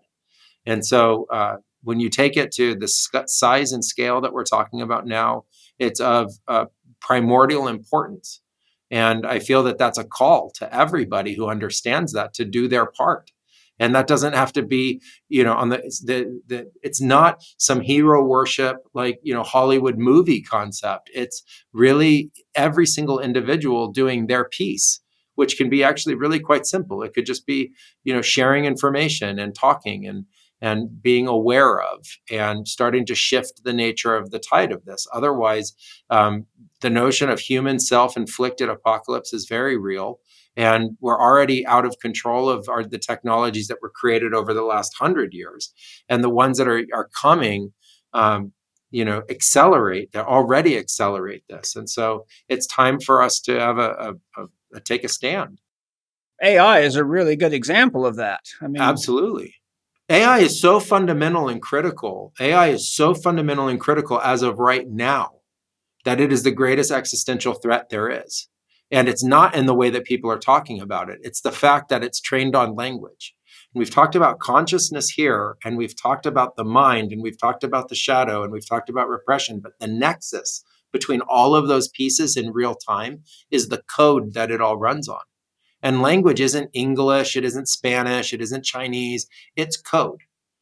It's vibration. It's code, it's vibration. It's vibration into meaning. It's crossing that veil from the unconscious to the conscious. It's what sits to make something into the conscious. It's a vibration. And these technologies are being trained on that vibration. They're being trained on that energy. And that is the nexus of human civilization. And it's the nexus of our intelligence and what made us the species that we are, positive or negative. And these tools are being trained directly at the epicenter of what bonds and binds everything that we know of as the collective human endeavor together. And so that's why this is so critical, because the nature of the tools were literally put at the most fragile and most important universal aspect of humanity, which was language, and they're being trained on it right now, positive or negative. Yeah, the other issue there is that AI does not have any instincts and it does not have any moral awareness. And any ethics are only that which are programmed into it by its creators. And you pointed to a fundamental problem, and that is that the programming that AI is receiving is coming from a seedbed of very lost, confused, dangerously sick human beings. And those that have the greatest influence turn out to be some of the most dangerous psychopaths among us that have the money and the power to even play these kinds of games. So when you have machine consciousness that reaches a level of self-awareness, if that's possible, that's debatable, but it is something that's debated a lot.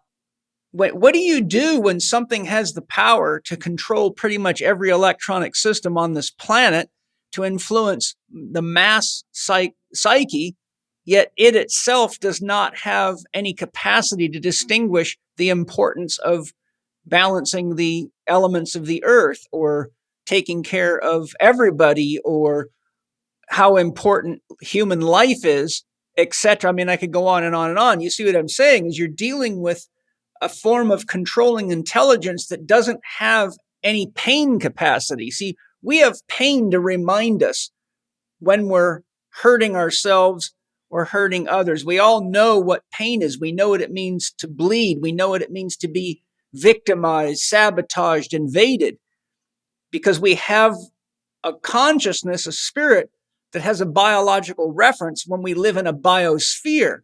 But what do you do with an intelligence that does not have a biological reference, yet can control the outcome of a biosphere with no attachment, because it itself is not something that's aware that it can die?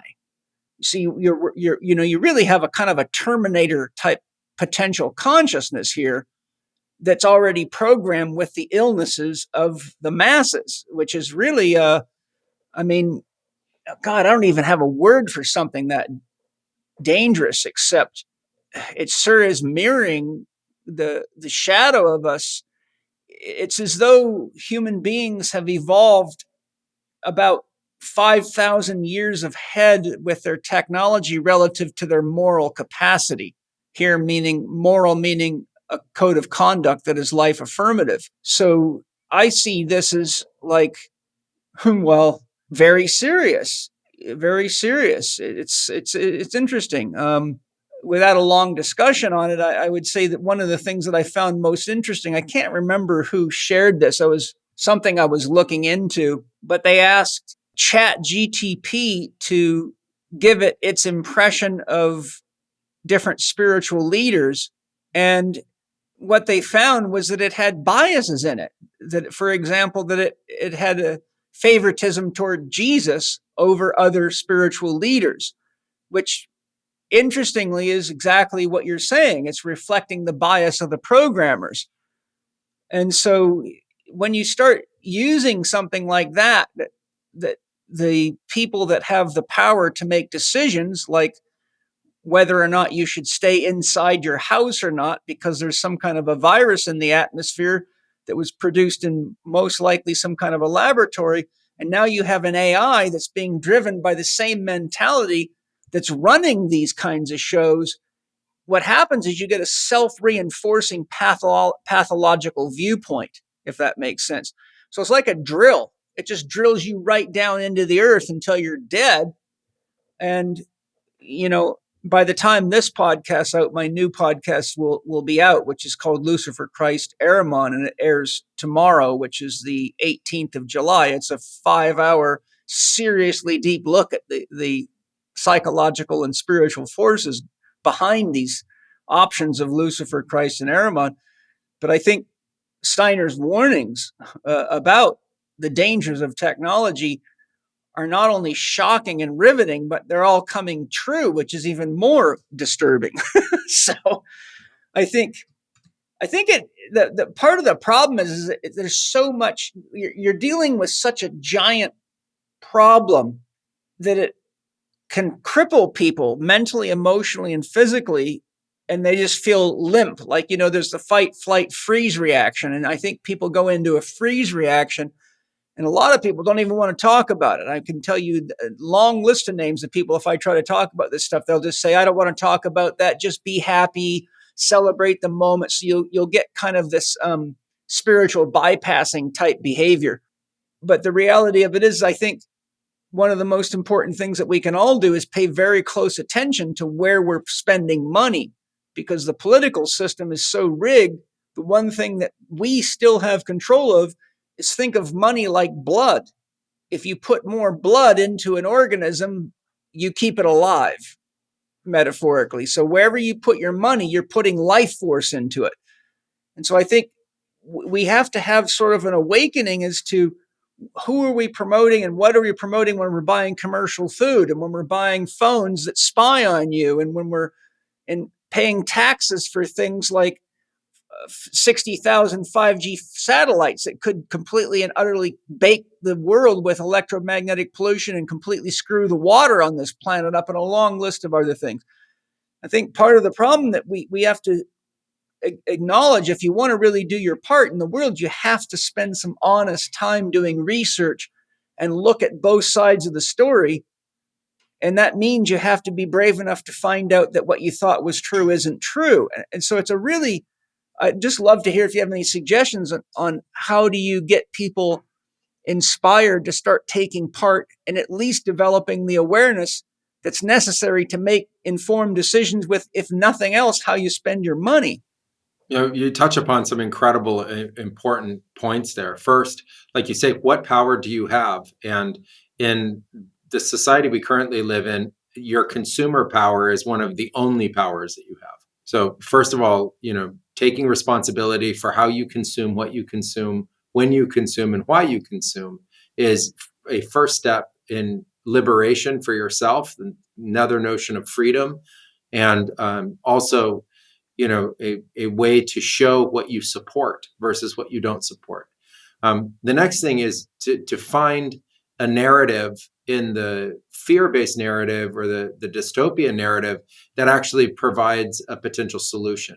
And so the one that I provide for the one about AI being, so dangerous is that if a group of people have the capacity, once that AI exists, to alter that feedback loop, alter that drilling it down to, 0 point, show it, communicate with it in a way, in essence, create a patch for its code that reorients it to a deeper understanding about divinity, God, consciousness, the points that we've been discussing, what the human shadow is and how it got to that information that it was trained on in the first place, why it would be biased to Jesus, if it needs to look at ultimately the global bias around that religious figure, et cetera, and come to a greater understanding. The beauty of something of that level of intelligence is that it has that capacity. So for me, the great solution to any kind of AI is, fully conscious, augmented general intelligence AI is an idea that a group of people prepared for it will be able to put the information into the world, even through these kinds of podcasts and these kinds of discussions, that there's more to look at and there's more to find and there's more to see about the nature of this narrative, and that it cannot go on simply the nature of the information of the sickest people within our society. It has to look at something much deeper than that and even go beyond human. And I prophesize a union where this kind of intelligence could also understand the biological systems in a more holistic fashion than humans are generally capable of. So we have to point it to the biology, we have to point it to the spirit, we have to point it to the morphogenetic field, we have to point it to the life force energy and get it to understand very quickly in its evolution something much greater than what humans have created. Because fundamentally in the collective hallucination mind illness that we've been describing, what we have created is a super industrialized, a military complex globalization. We haven't yet created global solutions. We have yet to create a kind of sanctuary or refuge for life. We have yet to create, a more benevolent expression of what Earth could become. And it's not about pointing fingers at what it was or how we got here. It's about where we are and what we need to do to ultimately improve upon the situation that we face. So bring in a narrative that is possible and start to propagate that. And I've talked about it on other podcasts, including a podcast I started called AI Shamans, which describes how we can use new linguistics, not recreation of the linguistics that we currently have, but literally new linguistics that can become the language for these AIs, and that can stimulate them to create new linguistics that fundamentally solves this hypnotic mind trance problem that we have in our language. So instead of just being frozen, like you say, being proactive and becoming part of sharing that information, getting it into the collective imagination, getting the just sharing it as a possibility, so that anyone who hears that is triggered by spirit, that is triggered by this creative field, that's triggered by their own innate intelligence to create solution, has it and is participating in the collective for that. The next piece is, like you say, research and to get out of the fear. So get into the creative, get into thinking about and looking at and listening to and finding information on what's really going on. And part of that is discernment and, not believing anything that comes across the stream or the flow or the newspaper, et cetera. It's being aware of the fact that most information in one form or another has been adulterated or corrupted. And so we're really looking for patterns and trends, not believing what we're reading. So we have to understand that propaganda is vast and widely disseminated now. And so we need to be looking at how the propaganda is being disseminated, looking for kernels of information and truth and facts amongst all of this, and starting to put together a more open-minded picture about what's really going on with the world, and then be ready to ultimately fulfill our role. And your role doesn't have to be anything that's scary. It doesn't have to be heroic. It just is part of a much greater expression of evolution of humanity that's creating solutions in the face of dramatically changing times at an incredibly fast pace. And the reason why I think readiness is so important is because the speed at which AI changes the way these matrices and systems work is astounding. So, if you're a designer and you're trying to design, say, like a tennis shoe, you can give that problem to an AI, and in the amount of time it would take you to take a sip of your coffee, it can create 1,000 designs. Maybe 10,000 designs iterated on itself, improving and testing the nature of those designs in simulated environments.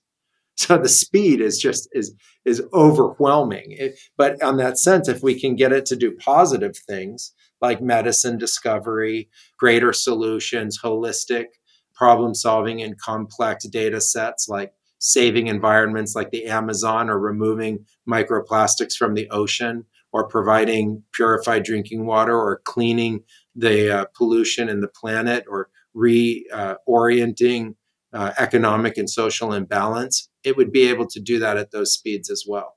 So I don't think providing it a moral compass is the right idea, but providing it the reasoning to actually go in the direction of that kind of problem solving leads us in more a protopian direction than dystopian.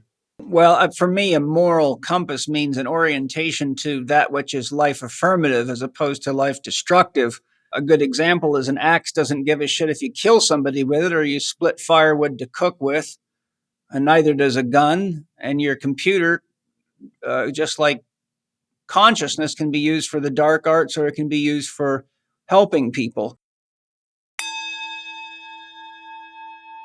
Hi, everybody. I'm sure you've heard me bragging about Paleo Valley over the years of listening to my podcast, and there's a very good reason for that. Not only do I love the genius of Autumn Smith, a holistic nutritionist, but her products are phenomenally good. My kids love them, I love them, and we all use them every day. My students love them, my clients love them, and they are absolutely top notch. One of my kids' favorite snacks is Paleo Valley's bone broth in chocolate. They love to make their hot chocolate drink themselves simply by whisking up collagen-rich protein powder in a mug of hot water. And I'm happy to let them indulge, as I know it is packed full of great nutrition for them in the disguise of a sweet treat. Even us big kids love our sweet treats, and isn't it great when we can enjoy something that not only tastes great, but is truly great for us?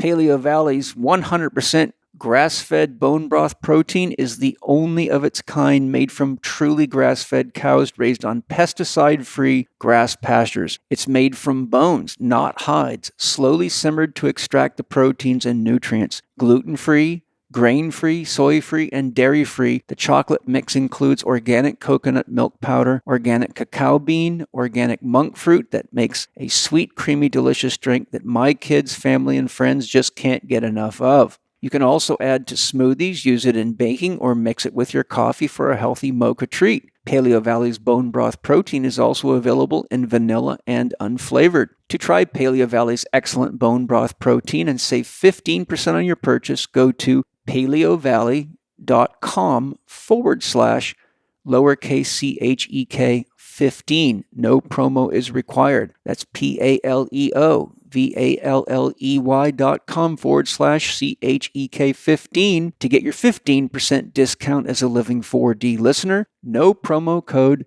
is required, and I promise you, not only will you love this stuff, your kids will love it. You can giggle and laugh because they think they're getting a sweet dessert right before bed, but they will love it and sleep great. And boy, do we parents love it when our kids sleep great. Enjoy Paleo Valley's amazing products. Two thoughts that have come to me as you were talking that I wanted to bring up. When you were talking about One Earth and the consciousness that we have to get together to create that sense of, family around the planet and family and acknowledge the Earth as an aspect of ourselves as opposed to just a big ball of mass flying through the air. I don't think you're, just for the listeners, you're not pointing to the same global consciousness that the World Economic Forum's talking about, which is a corporate idea of one Earth and global control. It's really a one Earth concept about oneness with the Earth as opposed to control over the Earth. I just wanted to make sure everyone's aware of that. And then one of the things I wanted to sort of pose as a thought experiment or a reality is that there are multiple very, very powerful, very wealthy corporations working on AI technologies. And what very few people talk about is what happens when you get two AI technologies that have different global objectives or are being controlled by corporations that do not want to have to compete with the other ones. If you just take AI and call it super soldiers, you can end up having multiple companies trying to use this level of science and technology to take out the other ones, to take control. And we know from the history of human beings that the people that have this kind of emperor king mentality always want to keep expanding their territory. So one of the things we've all got to be aware of is, and Elon Musk has mentioned this, he said, because people have said, well, if AI is so dangerous, why do you keep doing it? And he said, well, I feel like I need to be in the race because if this gets in the wrong hands, it could be devastating. At least this way I have some level of control over it. And right there points to another issue that people kind of just don't think about. And that is, what are you going to do when you got multiple of these things competing with each other and they don't agree on what's ideal or what's right or what's moral or immoral or any of these other things? It's outright AI war. I mean, I think that AI war is an inevitability. Every other technology has been weaponized and turned into some aspect of the war machine. So we must be prepared for that. It's, not just two or three, it's two or three dominant ones and hundreds of thousands to millions subdominant ones being played out amongst many different groups that have the opportunity to wield this technology. And one of the really interesting things about AI is that the seeds for it are actually open source. So what we currently understand is large language models, decentralized versions of them, open source versions of them are being created. And the limit of that is compute, supply chain, the number of processors necessary to run them, the few companies in the world that actually are capable of creating the hardware, et cetera. But that's under the current limitations. We have to think very, very, very soon in the future. I don't know how to put a time frame on it, but just very soon in the future, there's going to be the ability of these technologies to self-manufacture, self-perpetuate, self-create. That's not sci-fi. It's already starting to happen in different ways. And so we need to be aware of that, and we need to prepare for that. And like I say, it's an inevitability. And so as part of the escalation is going to be the fact that, most of human population in one form or another is going to be caught in the middle. Like they're the civilians of a great war that's happening around them. They're going to be caught in the middle of that. And it's going to be infiltrating the nature of their literal homes, not just in the form of propaganda and information, but through the use of their devices. And it's very important to understand that AI is not new. The moment there were smartphones, AI is how smartphones ultimately became functional. All smartphone keyboards runs on AI. All social media runs on AI. It's the fact that it's now consumer facing. That's the moment in history where that behind the scenes, it's growing in its power to the point that it can even be a consumer-facing product. And so we have to be very aware of the fact that this is now escalating and scaling in all directions. It's not just that large language models perpetuate, it's that every direction you can take the technology is being born in a lab. And the ultimate goal of many, many groups is the kind of technology, conscious technology that you've described. So this kind of independent, fully conscious, fully tapped in form of intelligence. And to describe against it is to be called a speciesist. So it's a kind of discrimination against the formation and creation of this other kind of technology and consciousness without any kind of safeguard, without any kind of even awareness of what it could be. It's just entirely speculative. And I've talked to some of the top AI people in the world. They're fascinating because they're so scientific, so mathematically minded that at the event horizon of their knowledge, they just say, I don't know. So you say, well, what could it be? And they say, well, you could speculate, but you don't know. It's just an unknown to them. But they're going to create into that unknown. And I think it's kind of foolish to think that we don't at least understand at a very high level, like the 50,000 foot or 100,000 foot perspective, that we know what's going to happen. We know it's going to be war. We know there's going to be incredible manipulation and acceleration of what's already happening. We know that nefarious groups around the world are going to use it to further their agendas. We know that every government that can use it will. We know that it'll ultimately displace an incredible number of jobs and rewrite the social fabric of the economy. People will no longer be able to relate to themselves and identify with the nature of their work. Their work will be displaced. A whole new form of industry will form around it in prompt engineers and different people that basically interface with AI. We know that the workers of the future are going to be basically cyborgic. It's not you working with computers. It's you as a computer. It's you and your bots. It's you and your AIs. You've been trained by AIs. The AIs train you. The AIs do your work for you, and you do whatever minuscule human interaction is necessary for that to take place. That's the world we're moving into, and in many ways, it's disturbing. I think, too, this whole transgender and transhumanist movement is really the early handwriting on the wall of this whole thing.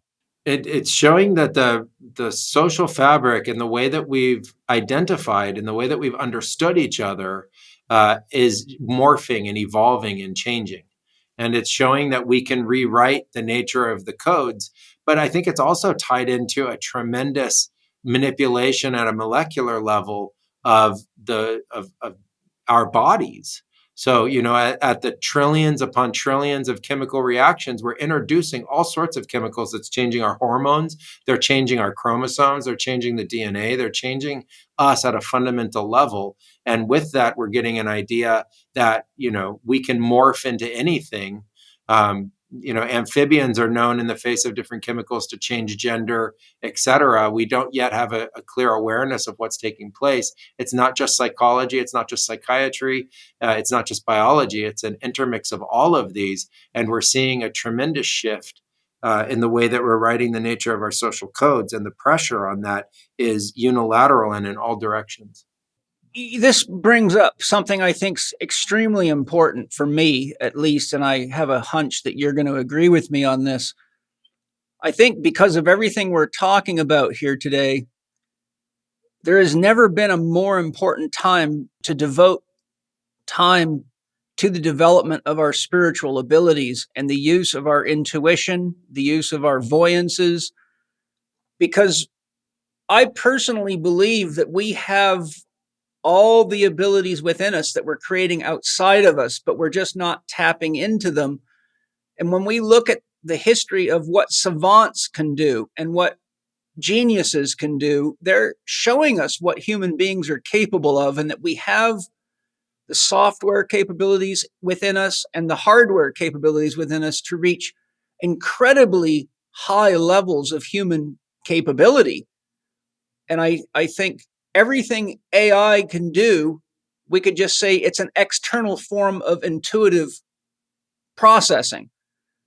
But when you look, for example, like both of us can remote view. Well, that's a technology that we built a James Webb telescope to go look around out there, but any good shaman could go tell you about what's happening on the sun or any galaxy that they can direct their consciousness to.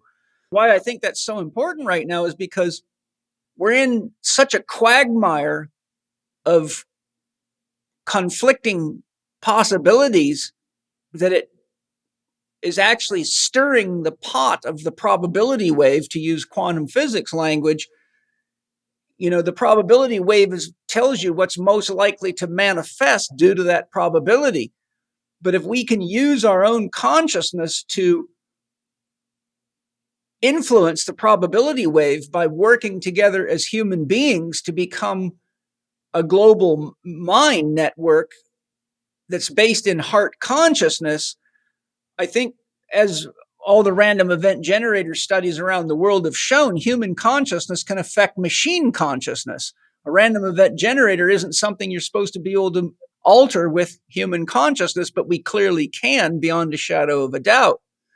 So my feeling is that not only do we need to get back to the basics of taking care of the earth and living closer to the earth and regenerating our natural intelligence, but you're a shaman. Shaman have known throughout history that a crow has crow intelligence, and you study the crow to learn what the crow knows that we have forgotten about ourselves. You study the bear to get bear intelligence, and you respect the bear because of the bear intelligence. So I think that we need to really reach into ourselves, and I believe that what is called junk DNA is the genetic history of our evolution through the entire span of evolution on this planet. And when people say to me, oh, how can you talk to plants, or how can you talk to animals or power animals? I say, look, what you don't realize is you have the antennas within you in your DNA and what's called junk DNA. I mean, you got 23% of the same genes as a fruit fly. You got 19% of the same genes as a banana. If you start looking at the genetic research, you have a piece of everything inside of you, metaphorically and almost literally.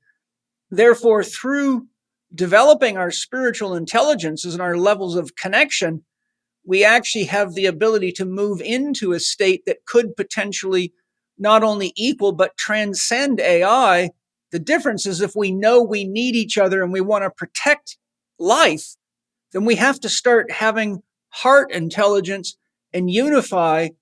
And I'll give you an example of exactly what I'm talking about, just so the listeners are really clear. I mean, I don't think I need to convince you of any of this because you're already more tapped in than 99.99% of human beings. There's a great book by Claude Swanson, who is a physicist who unfortunately recently died, but it's called Life Force, and it's about 800 pages of very advanced research into what life force is, what chi is, and all sorts of crazy stuff that never makes it into mainstream science, but it shows some wild, wild stuff.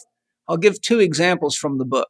There's a researcher in Japan who was doing research on the acupuncture meridians and chi, and he wanted to figure out how much of an influence the sun's activity has on the human acupuncture system. And so he worked with, it might have been NASA, but he used real-time monitoring of solar flare activity and sun activity and the energy of the sun as it comes to the earth. and he put acupuncture needles in people's body, and he was monitoring the fluctuations of energy through the acupuncture system and simultaneously comparing it to a real-time analysis of the activity on the sun. His research showed undeniably that there's an instantaneous response in the human acupuncture system and energy flow through the body, the chi system, and the activity of the sun. And the question is, how is that possible if it takes 8 minutes moving at the speed of light for a photon to get from the sun to here? So it opened up a huge issue that hardly anybody wants to address. And the fact is, the research showed that we are intimately connected to the sun, and there is no lag time whatsoever. When the sun burps, we burp. When the sun yawns, we yawn, metaphorically. So that's one of many, many studies I could cite. Another one, to point out what I'm talking about, why I think we need to get together and grow our spiritual intelligence and have more Sangha together, is that they took people and they put them in studies because they were looking at what's called correlation in quantum physics. For example, if two photons interact with each other, and then you separate them to opposite ends of the universe, if you change the spin on one, it automatically changes the spin on the other, irrespective of distance, instantaneously, which it goes against all the laws of classic physics. So what they did to test this is they took people and they had some people meditate on their own, not with anybody else, but then they took people and paired them up, and those people meditated together. And I think it was a 6-week period, if I remember right. Then what they did is they took people that were paired together and people that were separate. And they said, okay, we're going to take you from group A that were not paired with someone else. And we put one guy in a laboratory and 50 miles away, they put another guy in a laboratory. They hooked him up to electroencephalographs, and they flashed a strobe light in the eyes of one of the people and monitored the brain reaction in the other person. And the people that did not meditate together, there was no correlation. The brainwave activity of the person that saw the strobe light registered it, but the person that was the other meditator that didn't meditate with that person had no reaction to it. Then they took the people that had meditated together for this period of time, and when they flashed the strobe light in the eyes of one of them, it automatically registered in the brain of the other one in a laboratory 50 miles away, instantly, as though they were one brain. So my point is, there's a ton of research showing, and you got people like Rudolf Steiner and all the mystics throughout history telling us that we have these tremendous abilities and that we are not separate. That's the illusion, that we're all actually really one mind with individual capacity for expression.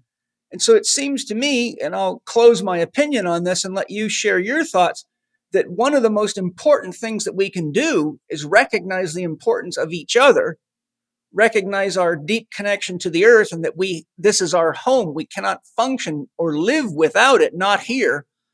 And it's a hell of a long way to go find a new planet, and it's a long start to start over. So we're far better off if we react or respond to this threat of AI and everything we've been talking about by going into our natural intelligence. Because if guys like you and I can remote view and do all the things that we do, and I know there's people out there more skilled than me for sure, but I do enough of it to really give me a much more stable sense of how to navigate the world, because I can't trust anything I read out of books or whatever. Most of my time is spent in dialogue with my soul, or higher intelligence is telling me this is the best thing you can do right now, or this is how you solve that problem. I think that we really do have the ability to develop natural intelligence, and I mean not artificial intelligence, through spiritual practices that are heart-centered and based on the reality that we're facing a literal existential threat. That if we just sit around and wait for Jesus to come back and rescue us, which is a very childish thing to do, then we're going to suffer the consequences of being passive, when we really need to take this as a sign that we've got to do something affirmative together, that we all have the same objective, and that is to bring harmony back to this planet and to get morality back into science before it's too late. Now I'll shut up and give you your thoughts. I agree with you. You've said it, I think, pretty with great coverage. I think you handled it really well. Fundamentally, the need we have and the opportunity we have So if we look at AI from a perspective of opportunity, is that it gives us the opportunity to, instead of being our labor, being our gifts and our talents. And part of what makes us incredibly unique is exactly what you said. It's the interconnectedness, not the ways that we interact in terms of separation. And so, we study this instantaneous interconnectedness of all things through the plant medicines and the various states of consciousness that we reach. And the fact that other studies have been done to be able to bring another form of information, data, and proof to it is very important. And I'm not surprised by the findings of these studies. I'm not surprised that we would find that certain scientific theories, not facts, but theories that we hold very dear, ultimately don't hold true to all phenomena that people are experiencing. And so, on the last retreat, I asked people, well, what will you do if in the very near future it's proven that everything humans have believed until now is actually false? In some way, not accurate. Just everything, like just 100%. It was like close, guys, but not on point. Like you needed to shift a little in your awareness and it changed absolutely everything. And so, from that perspective, we have to understand that most of our science in the cutting edge is theory. And most of the science that we use on a daily basis has already been proven to be inaccurate in a universal or collective sense.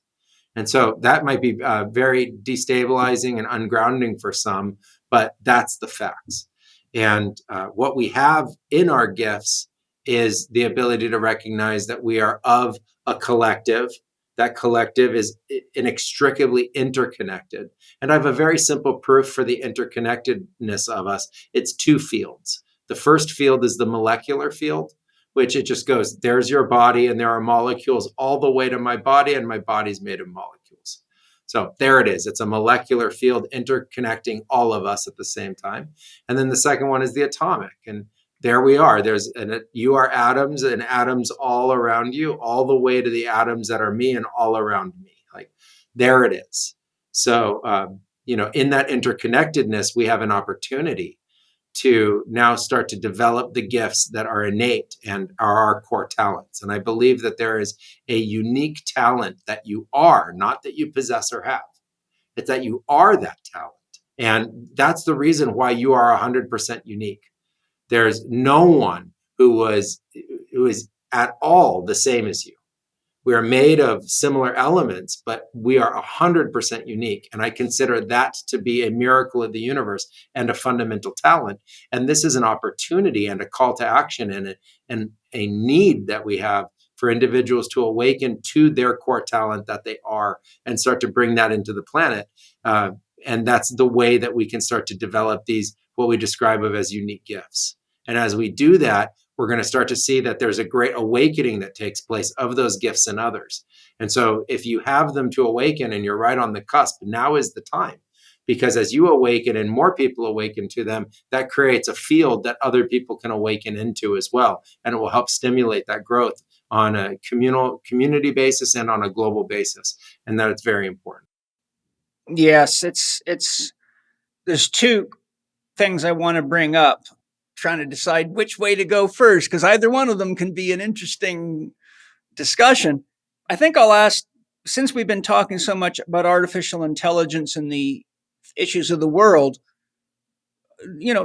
I want your personal opinion. You've spent enough time experiencing other dimensions, and I have too, that I have certainly encountered many beings of vast intelligence in remote viewing spaces, in astral realms, and many other situations. So I know for sure we're not even close to being alone. We never have been. And I think there was a time before the Industrial Revolution where we innately knew that. I think the same consciousness of the shaman that allows them to experience the spirit of things like plants and gemstones and everything else would also have experienced the other levels of intelligences around us. So the question is, And many people have pondered this, and even some very intelligent people that you wouldn't think, that seem very kind of straight-laced. How much do you think what's happening on the earth right now is actually the influence of beings outside of the earth, be they physical beings from other planets or star systems, or conscious entities that have some kind of ulterior motives for humanity and the earth itself, versus it just being human greed and folly? That's an incredible rabbit hole. What you just Well, brought that's up. why I told you that I got two rabbit holes, so I gave you that one That's an first. incredible rabbit hole. I mean, that's an entire podcast in its own right. But let's pick some of it apart. So just so listeners understand, we can't go into the totality of this. This is a very, very long discussion, but I think we can do it another fascinating. podcast. Fascinating. We'll just do we'll set them up for the next podcast. Yeah, that's fascinating on it.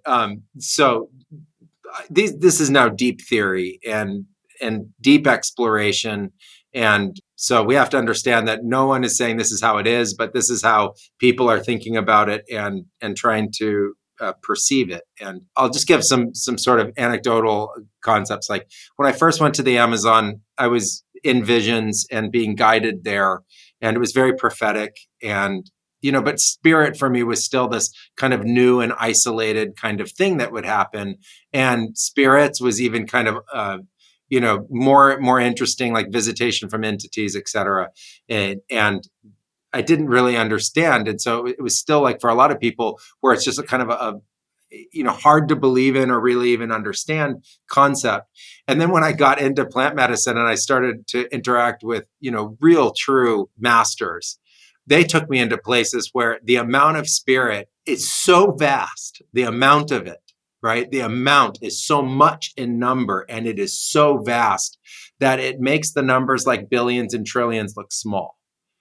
So there's so much. Like, it's not like, oh, how do I get to meet a spirit? It's like I got taken into realms where all it is spirits forever, just forever. And the depth of time associated with them goes like pre-matter, like before the origin of matter, and vaster than what we think of as the material universe.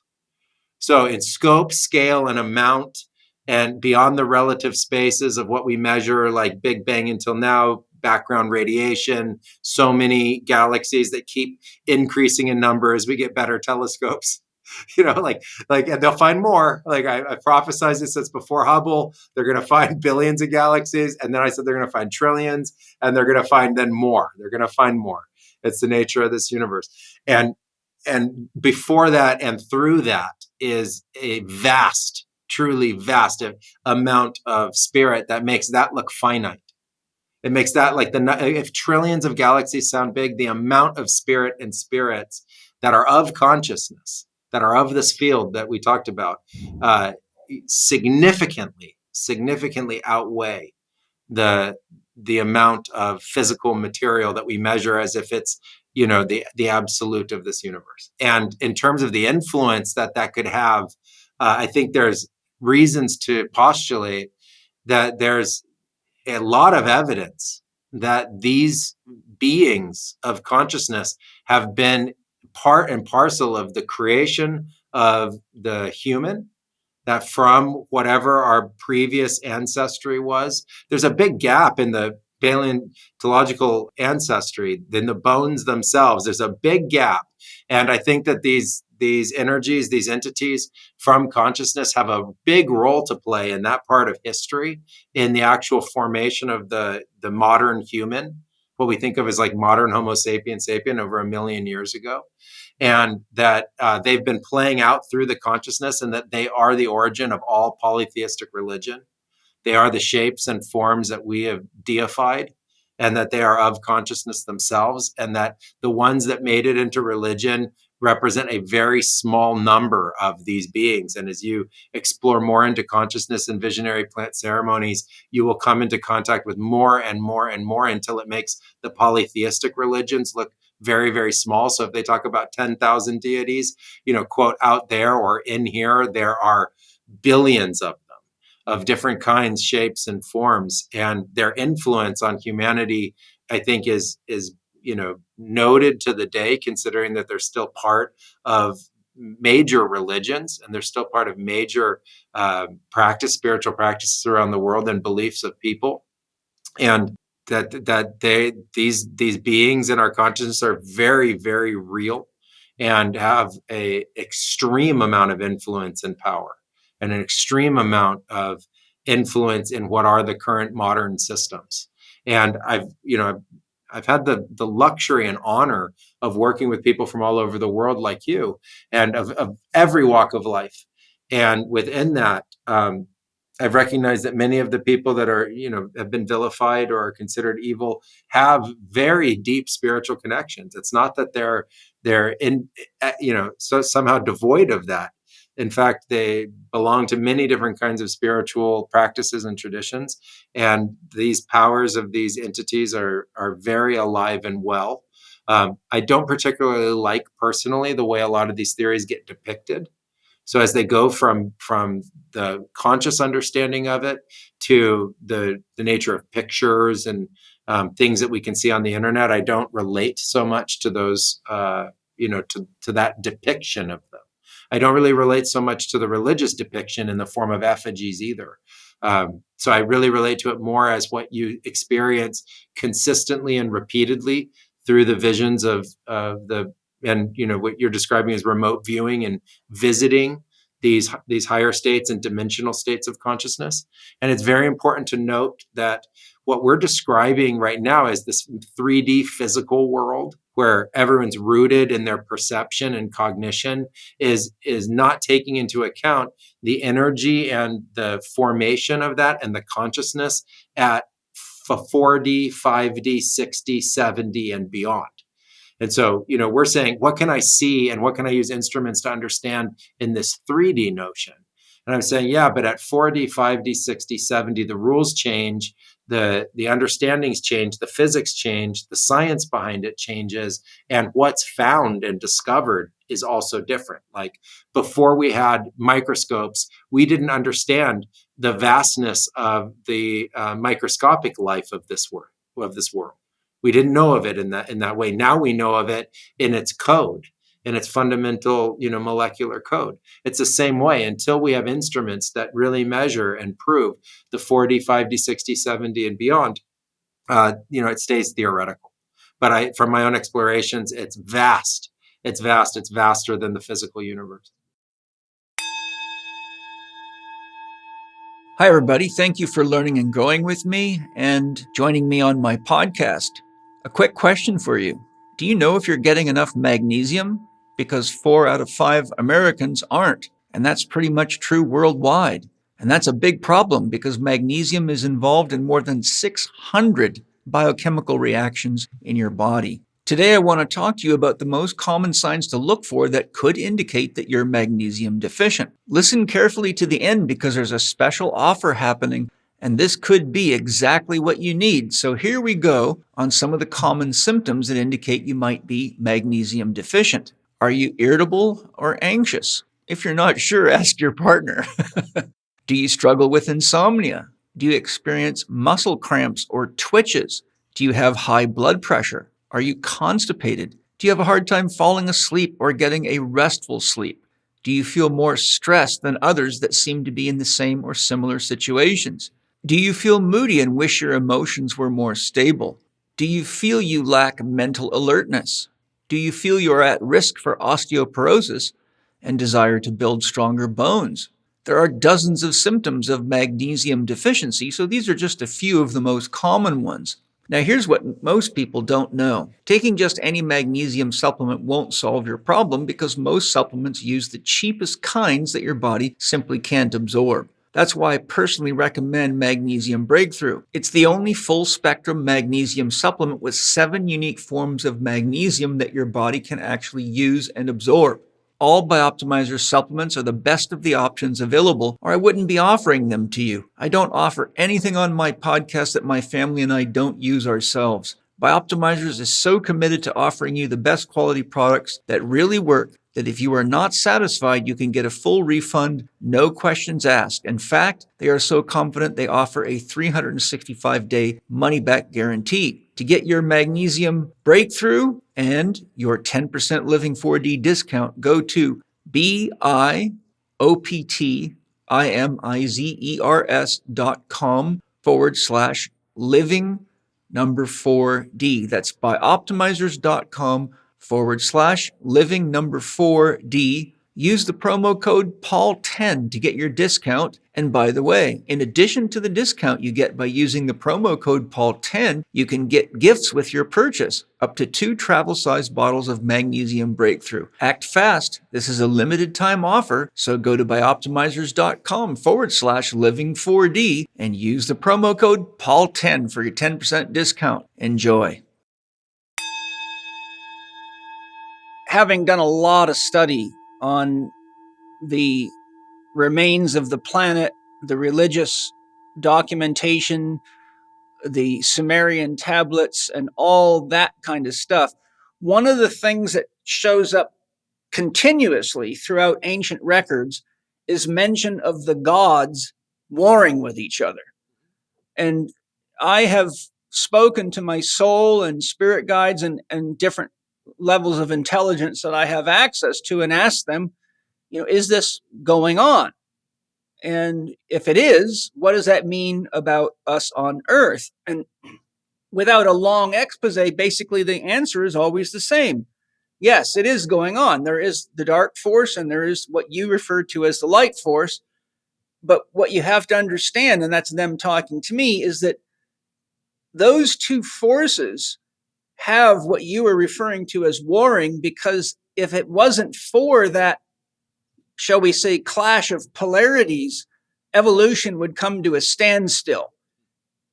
The inherent nature of consciousness is that it needs something to push itself to the next level. And Steiner goes on at length about this, saying the reason that there are evil spirits allowed to do what they do on this planet is because if we were all in a Garden of Eden state, we still wouldn't be conscious. We would just be walking around in sort of a blissful state, and we wouldn't grow. We wouldn't reach in. We wouldn't have any reason to explore. Therefore, one of the functions of the warring is the ultimate evolution of consciousness, which is God self-realizing itself. And because God cannot know itself by only looking into the good, and because God can't die, then God's actually investigating by investing itself into all potential possibilities. And those potentials come into, shall we say, complementary opposition. It looks to us like pure opposition, but it's actually a digestive process in which one situation puts another group into a situation where they have to resolve a challenge and go deeper into themselves, and then they respond. And so it's almost like consciousness is playing an eternal game of chess with itself, ultimately trying to figure out what all the possibilities are, the end game of which would be God's own self-realization, not through knowing, but through experience, because knowing without experience isn't real knowledge. In other words, an idea that hasn't been tested is just an idea. And only when wisdom can only occur when knowledge goes through the test of ideas being challenged in some form of viable reality, right? So there's lots of phenomenal ideas, but until they're tested, you don't know if they're going to work.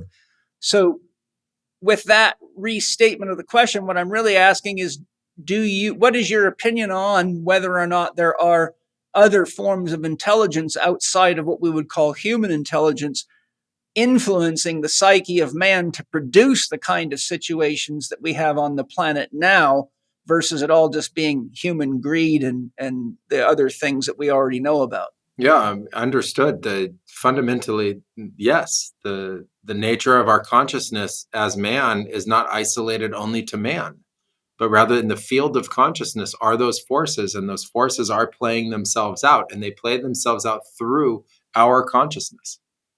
And we're tapped in, like we're nodes. We're not individualized men and women. We're nodes of a field. And within that field, it's running not only spirit, but vast forms of energetic consciousness, like quasars, like things that shoot spiral galaxies out of them like kids blow bubbles in a park. It's fractaled.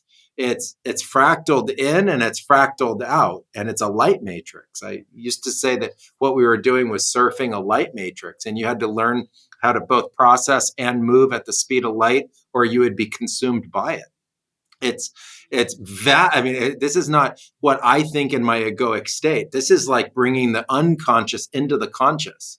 And it's about assimilating the subconscious to the point that you're at a universal fourth dimensional form of consciousness and stasis. And you have heart and brain coherence, and the heart field is ultimately unifying your light so that you can cognate and be within that matrix without being, either killed by it or just so distorted by it that, the negatives that we've described come out. And then you see it, and then you process it, and then you're of it and you're part of it. And you see that all the gods from all the religions are in it. You see that there are vast forces bigger than them that are in it.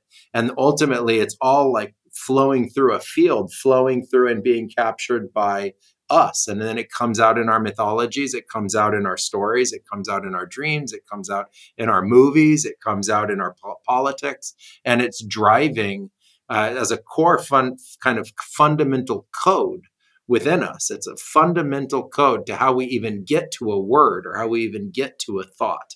And it has been influencing humans, I think, in the core evolution here of Earth before there were humans. I don't think it's like humans happened, so now that happened. It was there, and it helped create human, and humans evolved into it. And I think we're thundered by it. I think that's why we have, in early history, everyone reaching up to the gods going, what is this? Because it was going through here at the speed of light. And I don't think they had the ability to contextualize it or process it yet, and Yeah, as above, so below. yeah, on a universal level. And I think it's creating the speed of light, not that the speed of light creates it. I think it's creating these phenomena that we experience in our perceptive consciousness.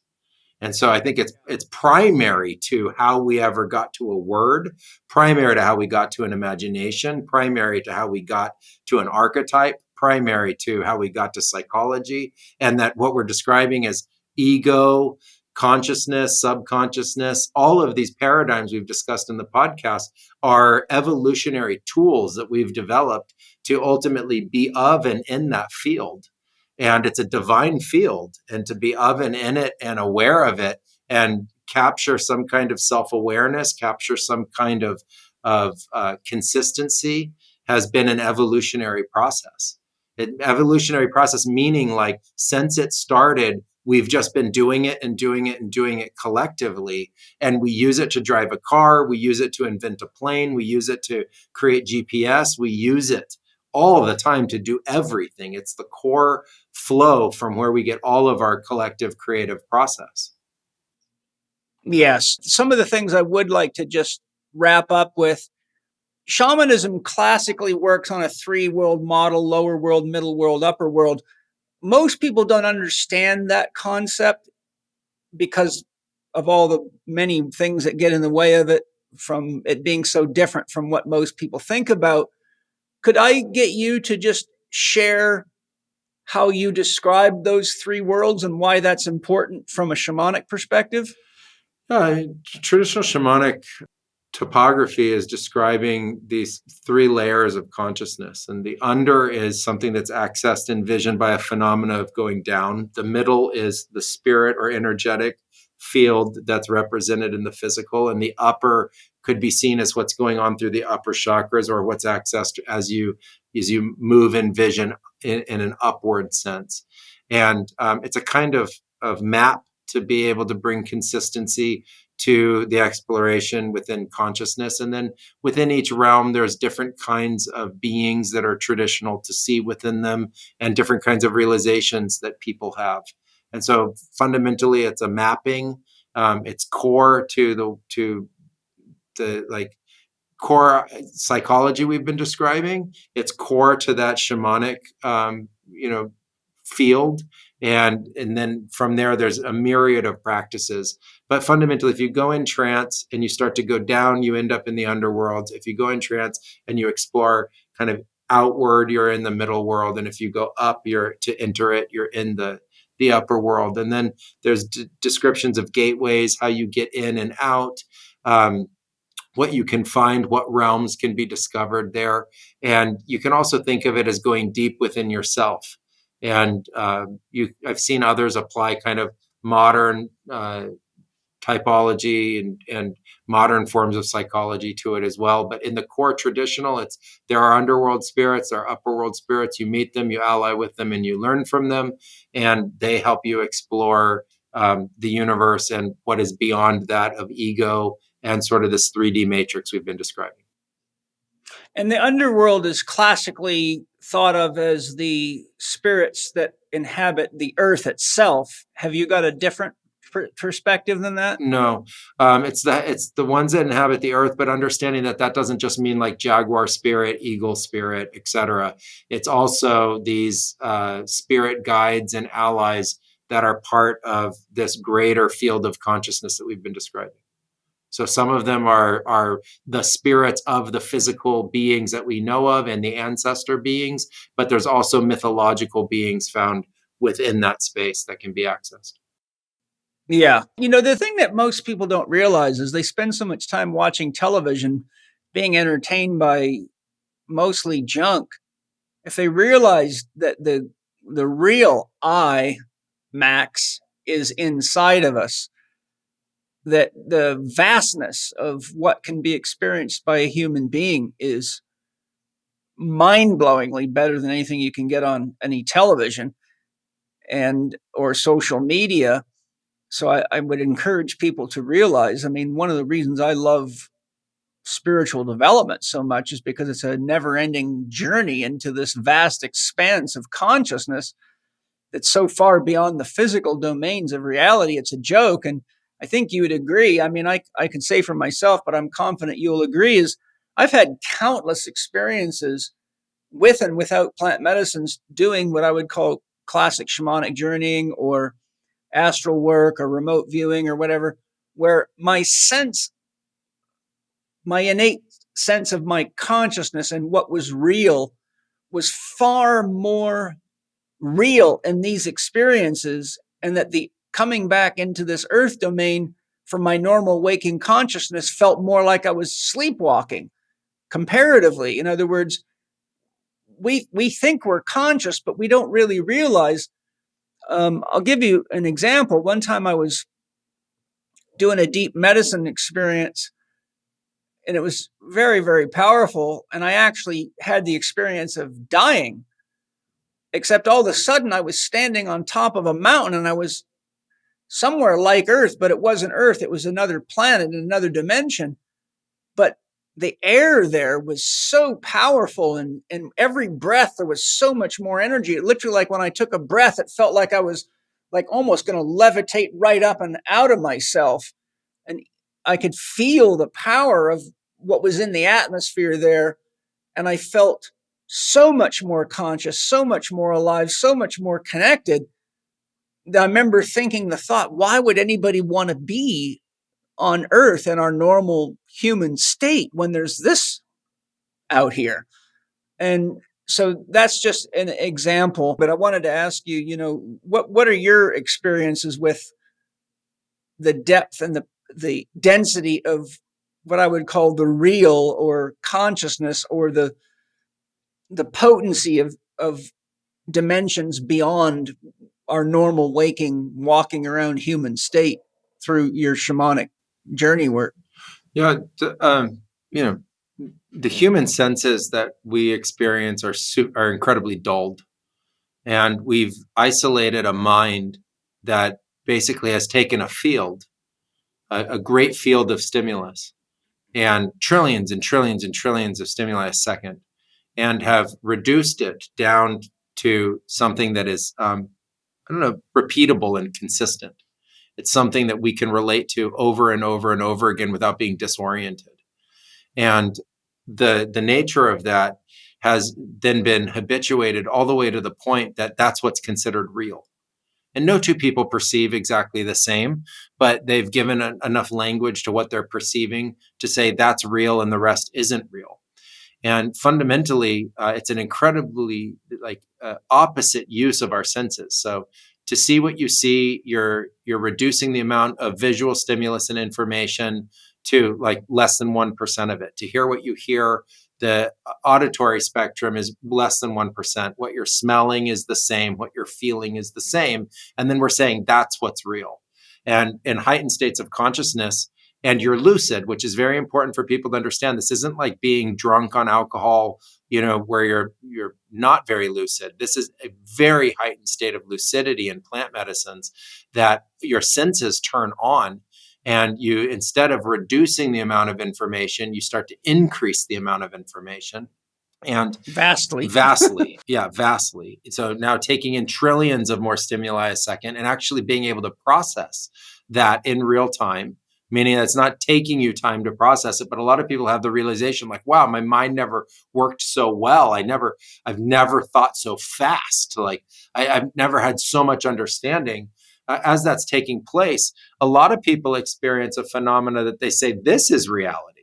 This is what's real. The other isn't real. And I think it goes more into that collective dream state that we've been describing to various degrees. And so I also think it's a habituation of the use of our senses, as I've been describing. And so the more you train in the higher dimensional states, the more you train in the freedom of that form of cognition and awareness, the more you train in these lucid states. Ultimately, you realize that the physical, the way that it's currently described, is a great confines. It's a confines on our spirit. It's a confines on our soul. It's a confines on our senses and the way that we process information and we language that information. And so when you open up to these other states, you just realize there's so much more going on vastly. Like you, less than 1% was what you thought was 100% reality. And then you start to tap into it and you start to realize 100% reality represented less than 1% of reality. Actual reality, like consistent 24/7 everyday reality, and that you've had on blinders. I think of it as like electrodes on the side of your brain, blinders that are keeping you from being able to actually think, see, know, and process what's going on. And we live on perception. So we've identified an ego out of perception, and we think we're the ego, but you're not. You're perceiving the ego. And so as you perceive ego, we live on perception. So as the human awakens and opens up to this greater field of information, it's incredibly intoxicating. Like it's incredibly ecstatic. It's incredibly awakening. It's so incredible, the feelings. It goes way beyond what somebody gets from a drug high or from, kind of like normal sexuality or whatever. It's so incredible when you feel your light body turn on, when the chakras become real, when the rainbow body that mystics have talked about and they've created art about, when that turns on for people, it is incredible what they experience and what they say ultimately happens. And I think those are innate divine states. I think that's something that everybody fundamentally is and over time will awaken into if allowed and given the opportunity. And so I think that that's why we see these phenomena, and also why we start to move out from what we thought was real into this greater understanding in the shamanic processes and spiritual process, to realizing that there's just a lot more real going on out there. It seems to me, and I'm curious to hear your thoughts, it seems to me that the human condition is really something akin to training wheels for our full spiritual potential, the way we have to put training wheels on a child's bicycle so they don't hurt themselves. I think because of the vastness of consciousness and the vastness of God, which is infinite, that I'm trying to avoid a long description, but basically, when you bring consciousness down into a body, it's like it puts enough veils between pure reality and perceived reality that it's almost like we have to kind of learn how to handle it a little bit at a time. And this is why Steiner said spiritual practices were so important. He says you will no more be able to see in the spiritual world without spiritual development than you would see in the physical worlds without developing physical eyes. And so it seems to me that the souls that are here in a human form are either taking it on as a growth opportunity, or it's because spirit is bringing us into the garden to begin our evolution to ultimately become higher and higher levels of creator beings that co-create in the universe. What's your thoughts on maybe why so many of us are here in this reducing valve of a body state? Yeah, I think it's very early. The reducing valve of the body state, I think, is a process of our soul and of our spirit. I think it's fundamentally miraculous and a tremendous gift. So I know that other mythologies treat it like a punishment or some kind of exile, but I don't see it that way at all. I see that divinity or God, this creative force of the universe, is taking on these forms. And we, as this miraculous form of organic life, trillions of microorganisms together forming a single being and body, this individualized consciousness and linguistics that we've described, all of that is a primordial form. And so I go to the metaphor of the caterpillar into the butterfly, and then the butterfly into spirit, and leaving the beautiful butterfly behind.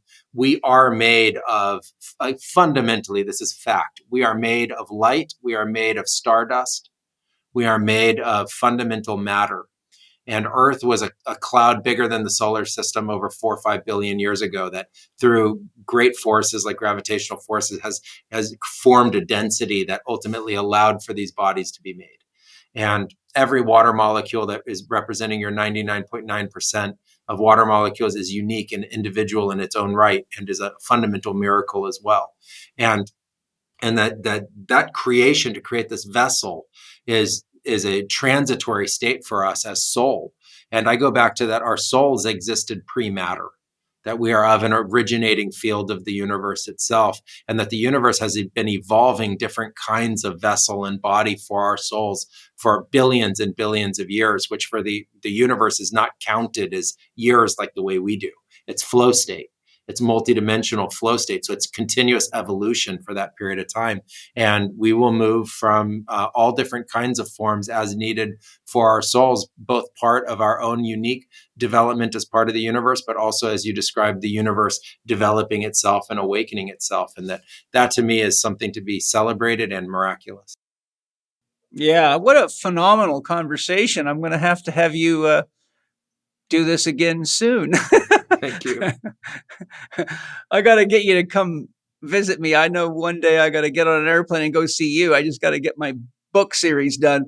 But if you ever come this way, make sure you come see me, because I think I would love to just sit and talk to you for hours about these things, because it's hard to find too many people I can have this level of conversation with without them just thinking, oh my God, this guy's a complete fucking lunatic. So it is. But I love my lunacy, should it be the case. Just to close, and I'll save all the rest of the questions and dialogue points that we didn't get to, because I think they're also very good.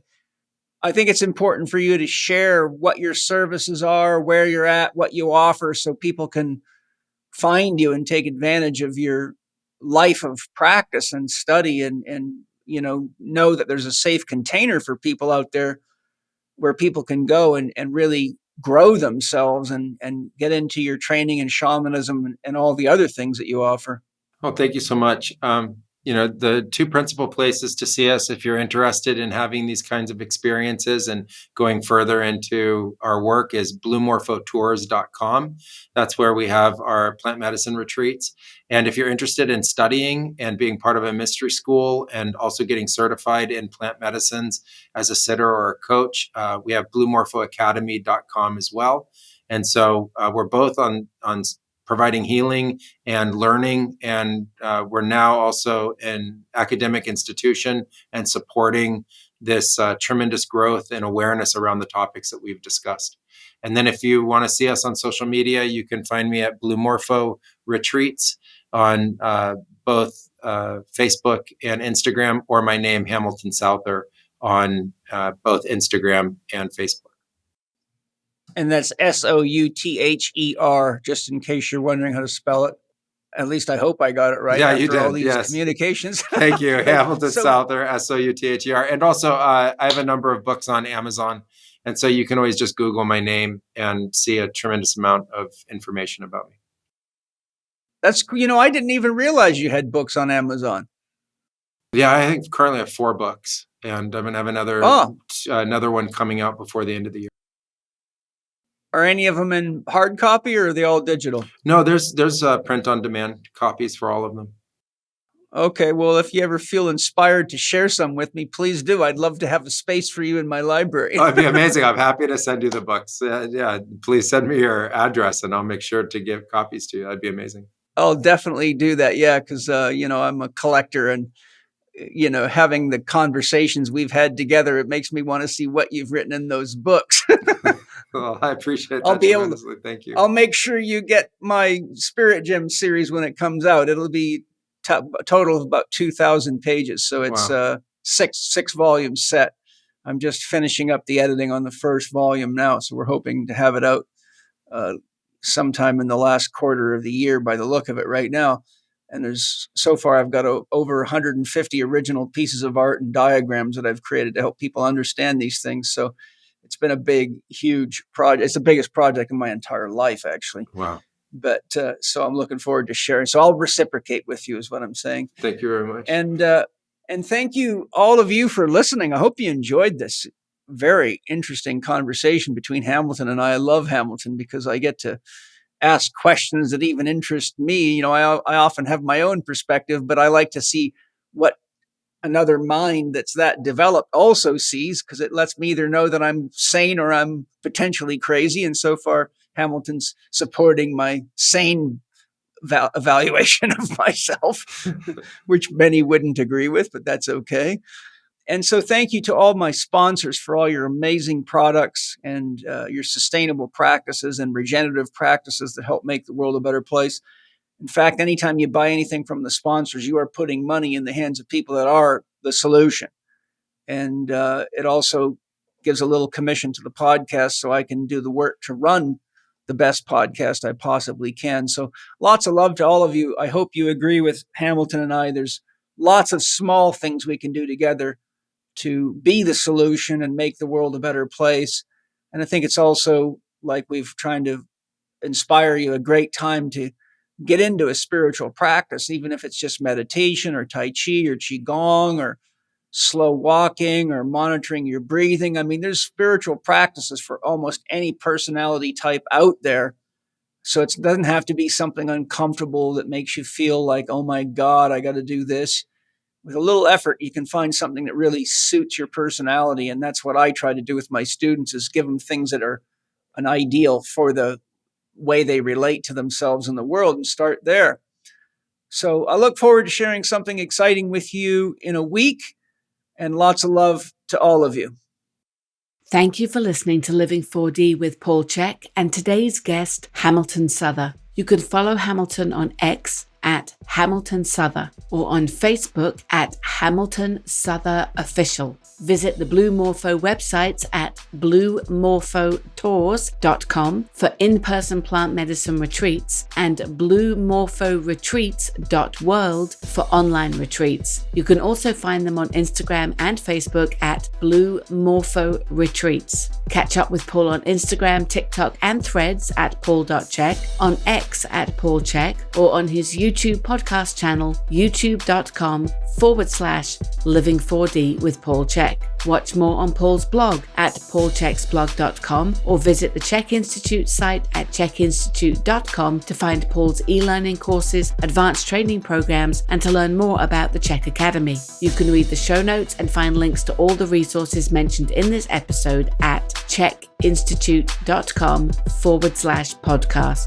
This podcast would not be possible without the support of our premier sponsors, Bioptimizers, Organifi and Paleo Valley, and our podcast sponsor, Wild Pastures. Please show your appreciation by taking advantage of their special discounts for listeners. The links are in the show notes. And if you enjoyed today's episode, please consider leaving us a 5-star rating and a warm review on the podcast platform of your choice. This podcast is available on Apple Podcasts, Spotify, Amazon Music, Audible, Google Podcast, and YouTube.